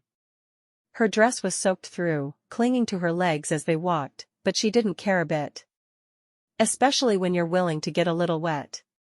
Upon reaching the house, they found refuge under the covered back porch, settling their drenched bodies onto the porch swing. They sat and watched as the storm transformed the ocean into a wild tempest. Joy felt as if she was one with nature, the pulse of the storm moving through her body. "There's something about the rain," she said after a moment. "It washes away all of yesterday's mistakes, leaving a clean slate so I can make all new mistakes tomorrow. And we all know there will be more mistakes every single day." "Your optimism is infectious," he said, chuckling lightly. "I think I'm starting to see the world through your eyes, and I must say, I like it." "Ah, but don't let it fool you," she said. "I plan on teaching you to garden next." In fact, you should build me a greenhouse in our back garden so I can start soon. Imagine how much I could grow if I had the whole year to do it. You think I have the skills to build a greenhouse? He asked, raising an eyebrow. Oh, no. Of course not. You'd probably maim yourself if you tried to hold a hammer. No, I mean you should pay someone to build me a greenhouse. That way it would be done properly. He sighed. I know you're right. But I did like it when I thought you thought I could do it. She laughed softly. You get the greenhouse built, and I'll make sure you know how to garden in it. Isn't that a great compromise? I suppose so. Though, I worry I don't have the green thumb you do. That's all right, at least it won't be black and blue as it would be if you tried to build it yourself. He nudged her with his shoulder. You could be nicer to me. I could. But where's the fun in that? She asked, winking at him. Maybe for tonight, we should just watch the rain. As she sat beside him, feeling positively electrified by the storm around them, she knew she was right where she wanted to be. Chapter 9. Home sweet home, Thomas declared as they came into view of the house after walking home from the train station. Why does it always feel so good to be home? Joy asked. I'm going to miss how relaxed we both were at the beach, though. You weren't relaxed. We spent half of our time finding something constructive for you to do. And the other half was spent lounging around as if we had no care in the world. But I've made arrangements to ensure you'll have a piece of nature with you, even here in Boston. Arrangements? Joy's brow arched in curiosity. She knew the man was up to something, but she had no idea what. Perhaps he'd arranged for them to move outside the city, which would make her the happiest woman alive, but she would miss their beautiful garden and all the children at the orphanage. She wasn't sure she wanted to move to the country after all. Yes, Thomas said. He led her through the wrought iron gate toward their garden, or what once was their garden. Now it was a bustle of activity as men worked to erect a building made of glass. Thomas, is that? Joy began, her hands coming up to cover the gasp that escaped her lips. A greenhouse, Thomas confirmed, grinning at her. Now you can dig in your glorious dirt year-round. Goodness, you are full of surprises, Joy said with a laugh, her mind already thinking of what she wanted to grow first. Only the best for you, Thomas said. He wouldn't tell her, but he was almost as excited as Joy was. The idea of having fresh foods on his table year-round was something he looked forward to. Shall I fetch my gloves and join them? Joy teased. Perhaps let them lay the foundation first, Thomas chuckled, wrapping his arm around her shoulders. There will be plenty of time for digging in the dirt. Plenty of time, Joy repeated dreamily, watching as the skeleton of the greenhouse took shape before her very eyes. Oh, Thomas. This is the absolute best present you ever could have given me. I can't wait to get in there and dig in the dirt. What should I grow first? Whatever you choose to grow, I will happily eat. Unless it's flowers. I'm afraid I'm not terribly fond of eating flowers, Thomas said, guiding her back toward the house. It's going to be another couple of weeks before it's done, so you'll have plenty of time to decide what to grow first. Of course, Joy agreed, though her gaze lingered on the greenhouse. We just need them to work quickly. I know I have a lot to do already, but that dirt is calling my name. Quite loudly actually. I'm surprised you can't hear it. With a laugh, Thomas led her into the house and up to their room. I'll let you get the first bath after being on that train. Do you find trains dirty, Thomas? Terribly. Then let's just share the tub. I'm quite sure it's big enough. Thomas didn't have to be asked twice.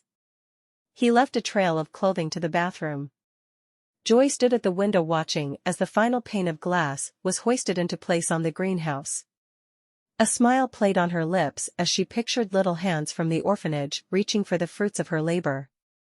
Thomas already thinks I've lost my mind, Joy mumbled to herself with a chuckle. He'd better not catch me staring at the greenhouse with an excited look on my face. He'll think he's been replaced. With a last look at the nearly completed greenhouse, she turned away. The basket sat by the door, a woven sentinel, stuffed with garments in need of mending from the orphanage. Swiping it up, Joy settled herself in the parlor, threading a needle with practiced ease. She may not have enjoyed working indoors, but she was quite good at it, and she was determined to use every skill she had to help the children from the orphanage. As she stitched, the house was quiet, save for the occasional creak of wood and distant hammering from outside. Joy's thoughts wandered back to the greenhouse and the joy it would bring her to dig in the dirt and to harvest food she could share with the orphans. No longer was she the person who received charity. She was able to help others, and soon, she could help them even more. She sighed. I'm sitting here daydreaming of carrots. It seems I am one step away from becoming a vegetable myself, she quipped to the empty room. Who are you talking to?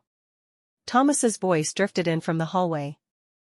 You now, Joy replied, not missing a beat as she tied off a knot and snipped the thread. Joy laughed, holding up the mended shirt.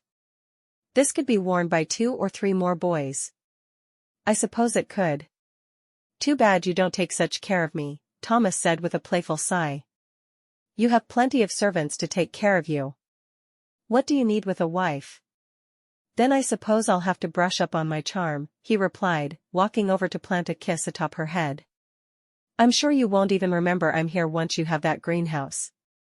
Your assistance is most welcome, Joy said, her tone grandiose. I'm sure to remember you if you help me with the planting. Of course, you'll have to be careful not to trample all my hard work with your extraordinarily large feet. Trample? I'll have you know I have the utmost grace, he protested. Of course, Joy agreed with a grin, as graceful as a bull in a china shop. Very well, I accept your challenge, he declared. I shall become the most delicate gardener Boston has ever seen. Then it is settled, Joy concluded. I shall be the head gardener, and you shall be my lackey. I don't think I agreed to lackeyhood. It was implied. Joy sat at her customary place by the parlor window, trying to finish up all the mending that the orphanage needed done before her greenhouse was ready for planting. A stack of neatly repaired garments lay beside her, each destined for the children who had unknowingly carved a place in her heart. Joy, Thomas's voice, carried a hint of amusement as he entered the room. I fear you might be giving Mother Goose a run for her money with all this sewing. She glanced up from her work.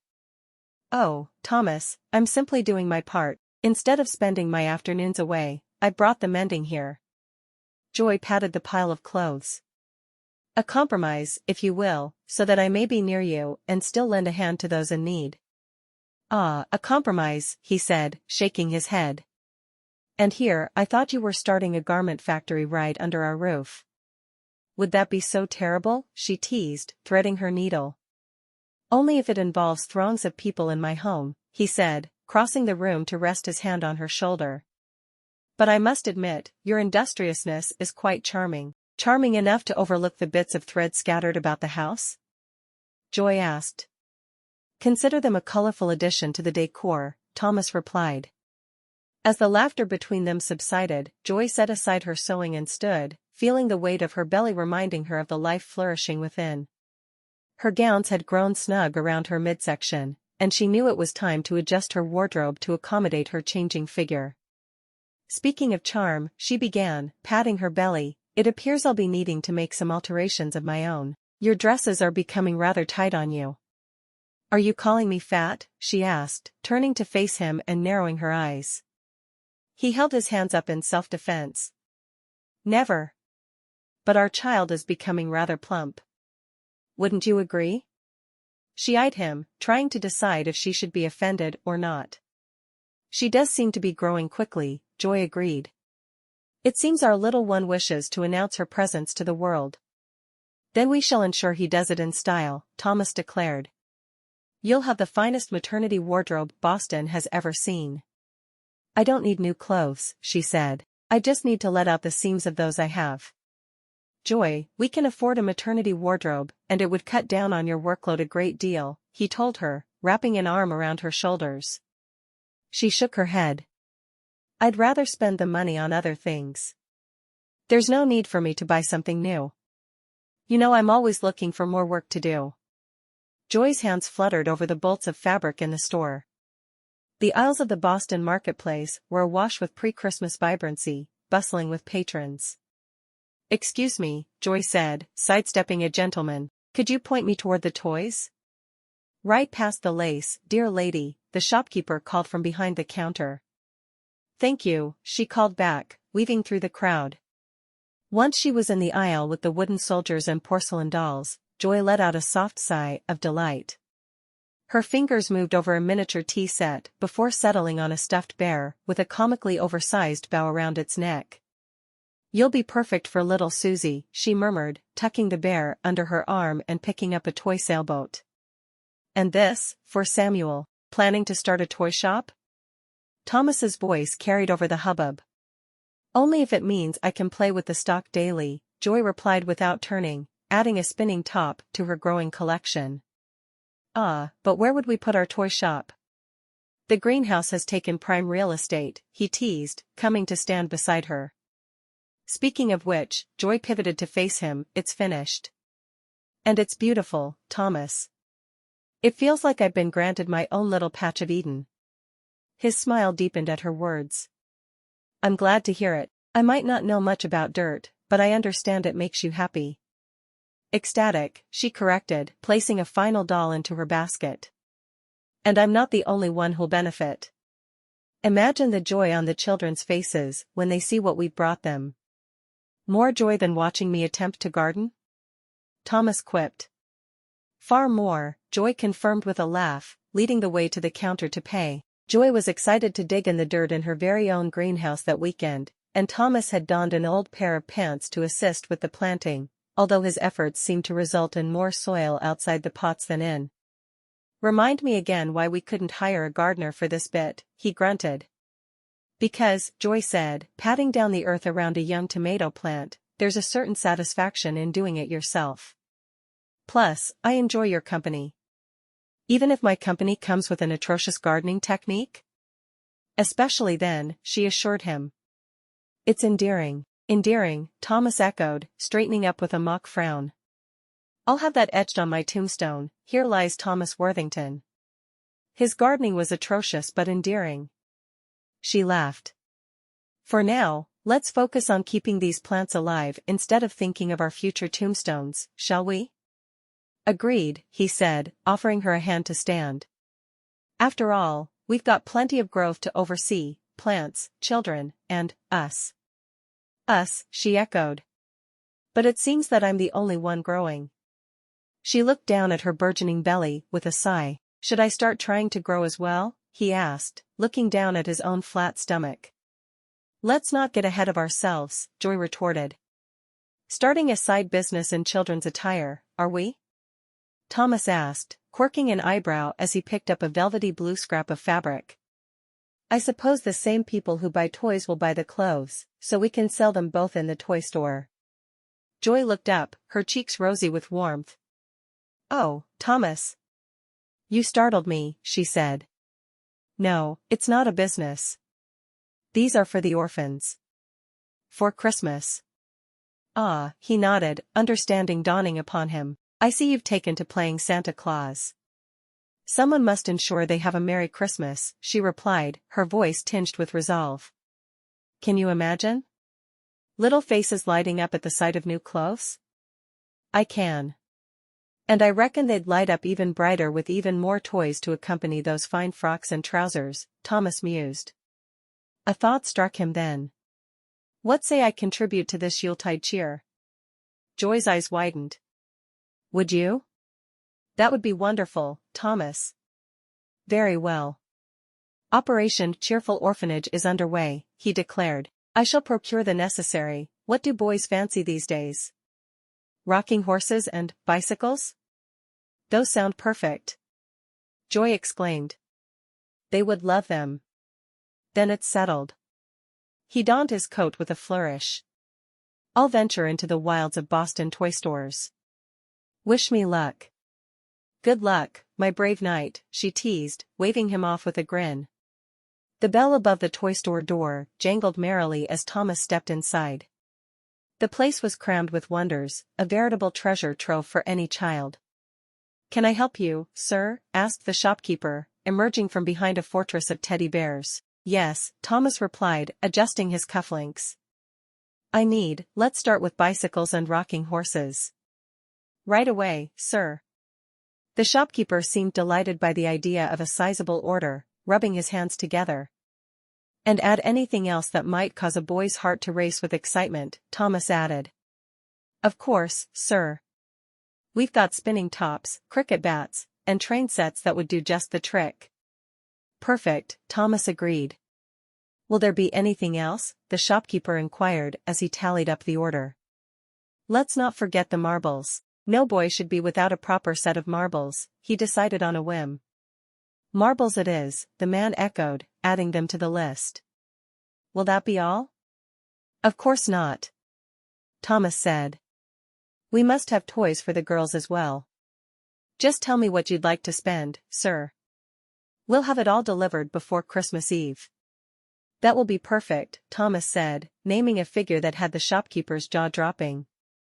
As he exited the shop, he couldn't help but feel that this may very well be the most satisfying investment of his career. Thomas strolled through the garden, a path he had walked countless times, yet this time with a spring in his step and an idea blossoming in his mind.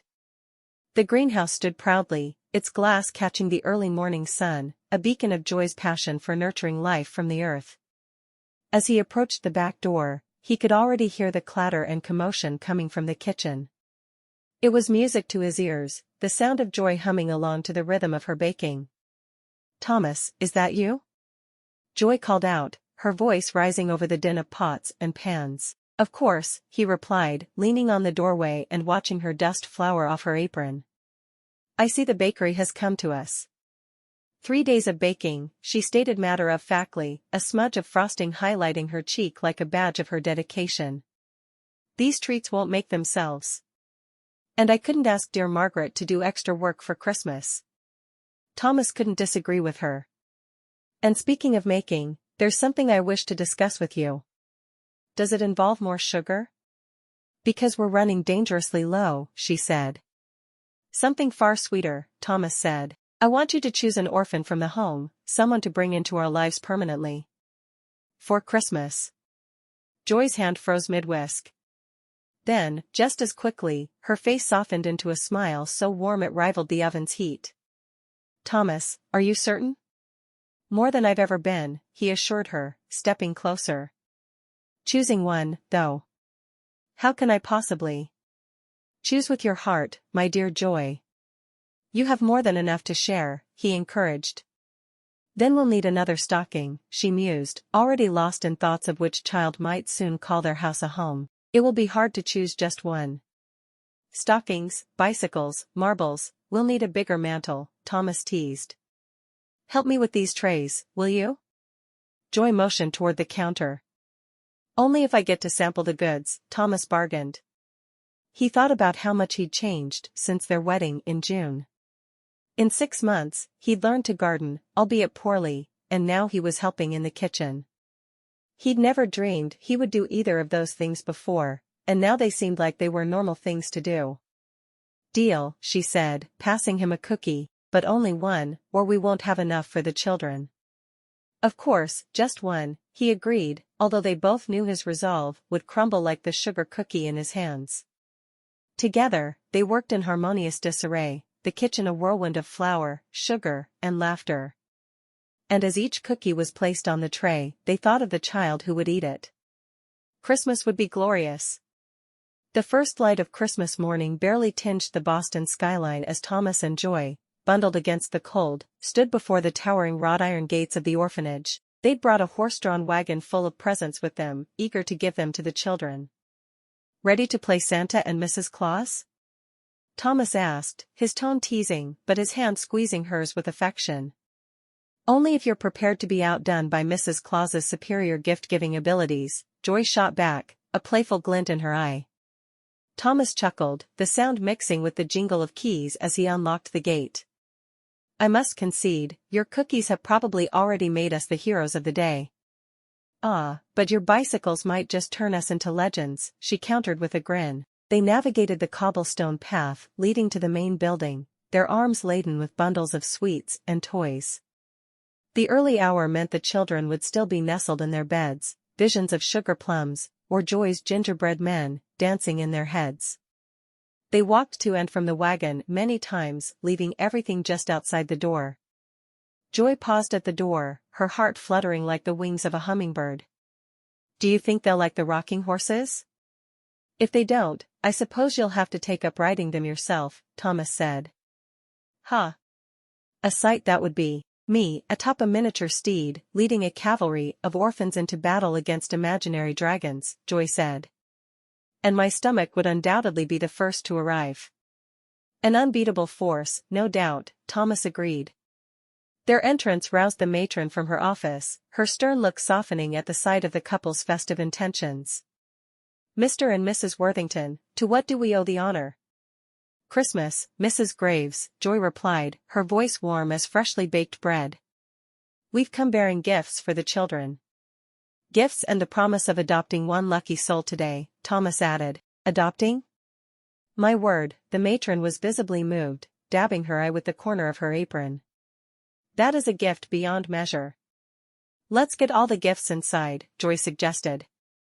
"We have an entire mountain of presents just outside the door." Mrs. Graves looked as if she was the one receiving the gifts. "We'll put them in the living room around the Christmas tree." The three of them worked quietly to bring all of the toys inside. Finally, the scene was set, and they were ready for the orphans. "Should we wake them or let them get up on their own?" Joy asked. "Oh, we need to get them down here," Mrs. Graves said. "You two can't waste your entire day here." "Sure, we can," Joy said. "But I'd rather spend it playing with the children." "Lead the way," Thomas said. At the top of the stairs, Joy hesitated, her hand resting on the doorknob to the girls' bedroom. "Do you think they'll be surprised?" "Joy, my love, between your baking, the clothes, and the toy-laden satchel, these children are about to have their best Christmas ever." Thomas couldn't help but smile at her enthusiasm. "Then let's make some merry," Joy declared, and with that, she swung open the door. A chorus of gasps and sleepy murmurs greeted them as they entered the dormitory, the girls rubbing their eyes in disbelief. "Good morning, little ones," she exclaimed. "Who's ready for Christmas?" "Santa," a small voice squeaked from the back. "Mrs. Claus, actually," Joy corrected with a wink. "And my dashing assistant, Mr. Claus." "Assistant?"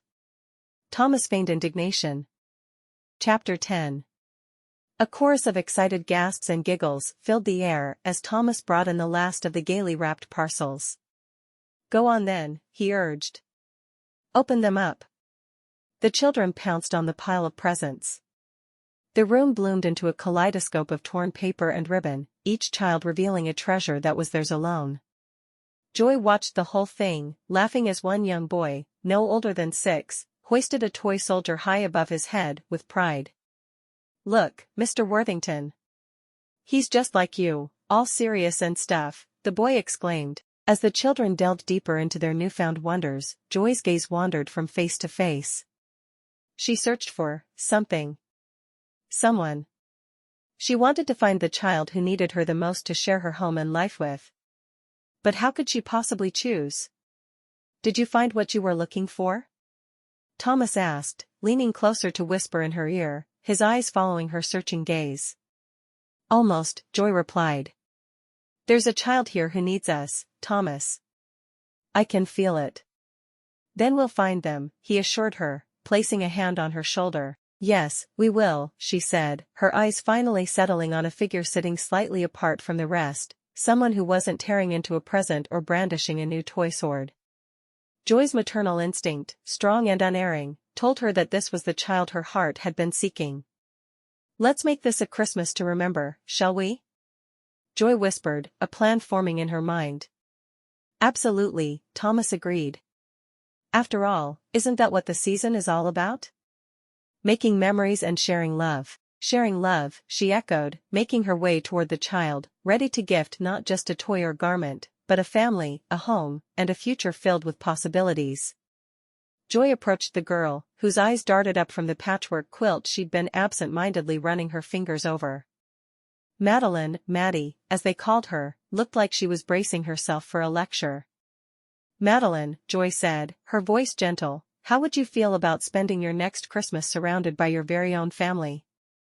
Maddie's mouth opened slightly, no doubt expecting to hear something else entirely. My own family? She asked, a flicker of hope igniting in her eyes.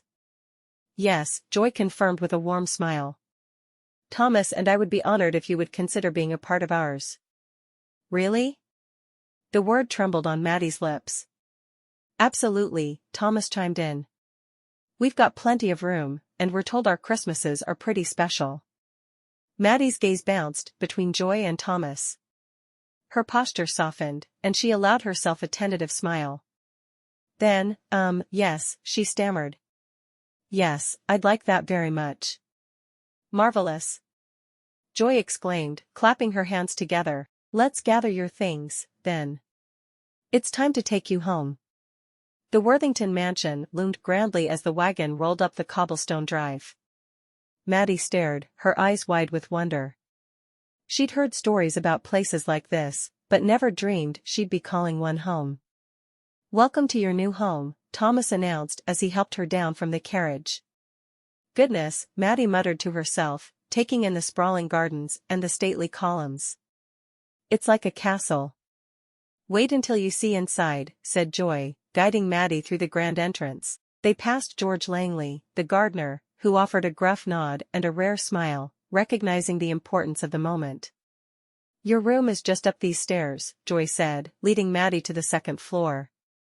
The door swung open to reveal a sunlit space, complete with a four-poster bed, a writing desk nestled by the window, and shelves waiting to be filled with books and treasures. Mine? Maddie asked. Yours, Joy affirmed.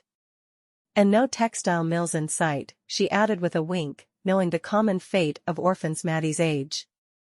Thank you, Maddie whispered. I won't let you down. The only thing we expect you to do is to be yourself, Thomas assured her. Exactly, Joy agreed, wrapping an arm around Maddie's shoulders. Now, why don't we give you some time to settle in? There's much to explore, and dinner will be ready before you know it. Margaret's cooking is something truly special. Or to write in your new journal, Thomas added, nodding toward the desk where a leather-bound book awaited its first entry. Maddie's eyes shimmered with unshed tears, a mixture of joy and overwhelming relief. I think I'm going to like it here, she said. Where is the kitchen? I'll go down and help with dinner. Joy smiled. They won't even let me help with dinner. I can promise you, they won't allow a child in their precious kitchen. But, you're keeping me from the mills. I need to earn my keep. You're our daughter now. No need to earn your keep. We'll enroll you in school after the holidays are over, Thomas said. Very softly, Joy whispered, welcome home. I hope you'll love it here as much as we do. Then I reckon I've come to the right place, Maddie said. Maddie stood in the middle of her new room, clutching a rag doll, which she'd brought to the orphanage with her after her parents had died when she was only 4. The wallpaper was a soothing shade of sky blue, and the bedspread featured a delicate pattern of wildflowers that reminded her of Joy's smile, warm and welcoming. Joy smiled. We'll leave you to settle in. We'll be downstairs in the parlor. If you can't find us, just call out. Thank you, Maddie said, her voice a whisper of awe. I wanted to be a teacher. But I thought. Thought what? Joy prodded gently. That it was impossible, Maddie sobbed. That I'd never have the chance. Joy patted her back, a twinkle in her eye. Well, life's full of surprises. You're in a house where impossible is just another word for not done yet. You can be anything you want to be. The days following Christmas passed like pages in a storybook, each moment filled with newness and light. Maddie, determined to prove her worth, threw herself into helping with every chore, from dusting the bookshelves to helping in the greenhouse. Her eagerness was met with raised eyebrows and amused glances among the staff, but no one could deny the joy that seemed to dance in her steps. Reminds me of Joy when she first arrived, Thomas mused aloud to Jonathan Pierce, who had stopped by for an impromptu visit. Ah, yes, a whirlwind of curiosity and barefoot wonder, Jonathan agreed, leaning back in his chair and sipping his tea. Madeline appears to be cut from the same cloth. She really is, Thomas said, watching as Jonathan paused to admire a portrait of Joy and himself. Though I suspect she'll keep her shoes on more often. I would hope so, Jonathan laughed. Easier on the feet. Joy, meanwhile, found Maddie's company a refreshing change of pace. The girl's laughter was infectious, and her desire to help, albeit occasionally clumsy, was endearing. Maybe tomorrow we can pick out some fabrics for new school clothes? Joy suggested as they sat together in the parlor. Really? Maddie's face lit up like the sun breaking through clouds. Oh, Mrs. Worthington, I'd like that very much. Call me Joy, she corrected gently. Or I could take you to my modiste and have the dresses made for you. I think maybe that's what we'll do. I want to spend my days digging in the dirt, not sewing. Joy, Maddie repeated. Thank you, Joy. At the orphanage, Maddie helped Joy distribute afternoon snacks to the children. She always wanted to help, no matter what was happening around her. Mrs. Worthington, Joy, Maddie said with a shy smile, I can't believe how different every day feels now. Joy handed her another tray of cookies. I can only imagine. Having you with us brings us so much joy. Before, Maddie hesitated, her voice dropping to a whisper, I thought for sure I'd have to work in one of the mills. They say it's loud as thunder all day long, and the air is so thick with lint you could knit a sweater from what sticks to your clothes. Knitting sweaters from mill air doesn't sound like the most comfortable pastime, Joy said. Maddie's gaze lingered on Joy's rounded belly. I'll help out. Whatever you need. Sweetheart, Joy said, taking Maddie's hand. You are part of our family now. You have all the rights and love we will give this baby, Thomas, and I want you to have every opportunity to chase your dreams. Really? Maddie asked. But people only adopt older orphans to work for them. Not us, Joy reassured her. We're hoping to keep you from having to work so hard. You deserve a childhood. You have the right to follow your dreams. Maddie's eyes sparkled. Like teaching, she said. Exactly, Joy smiled. Joy? Maddie asked, a playful glint in her eye. Yes, dear? Could we maybe bake some cookies tomorrow? Maddie asked. I love to bake. Joy nodded. I think that's a wonderful idea. Joy watched Maddie chatter away among the children, her laughter a melody of newfound joy. Thomas turned at the sound of footsteps, and there she was, Joy, with her customary whirlwind energy, somehow softened today into a gentle breeze. Thomas, Joy began, hesitating only for a moment before crossing the room to join him. We need to talk about us. I suppose it was bound to happen at some point. Thomas led her to the sofa and sat down beside her. Ever since Maddie came into our lives, I can't help but wonder if we're ready for all of this. Ready? Thomas echoed. I'll admit, the thought of fatherhood is downright scary at times. Exactly, Joy said, moving closer to him. But it's not just about Maddie, is it? It's about you and me, too.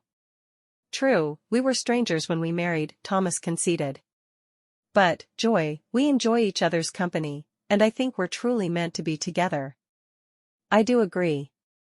I think we'll make wonderful parents for both Maddie and this little girl we're expecting. Our little boy will have all the love he ever wants, Thomas agreed. I never realized that I could find so much joy in being married to a woman who can't remember to wear shoes for the life of her. He nudged her bare foot, which was peeking out from under her skirt. Joy laughed. Do you think we can make this work? Truly? Joy, he said, we've been making it work they'd been married 6 months before Christmas, 6 months now. You've turned my life upside down, and I wouldn't have it any other way. Even with the chaos I bring?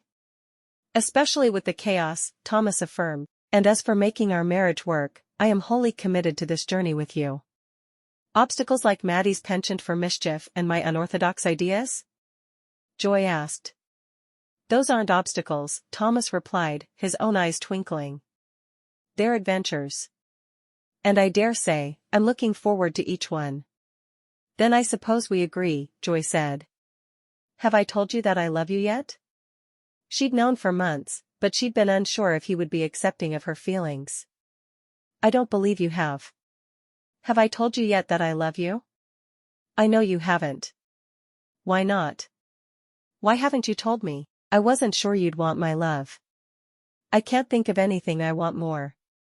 Thomas leaned down to kiss her forehead. Joy moved closer to Thomas. Thomas, she said. I can't help but feel like the luckiest woman in all of Massachusetts. Only in Massachusetts? Thomas teased.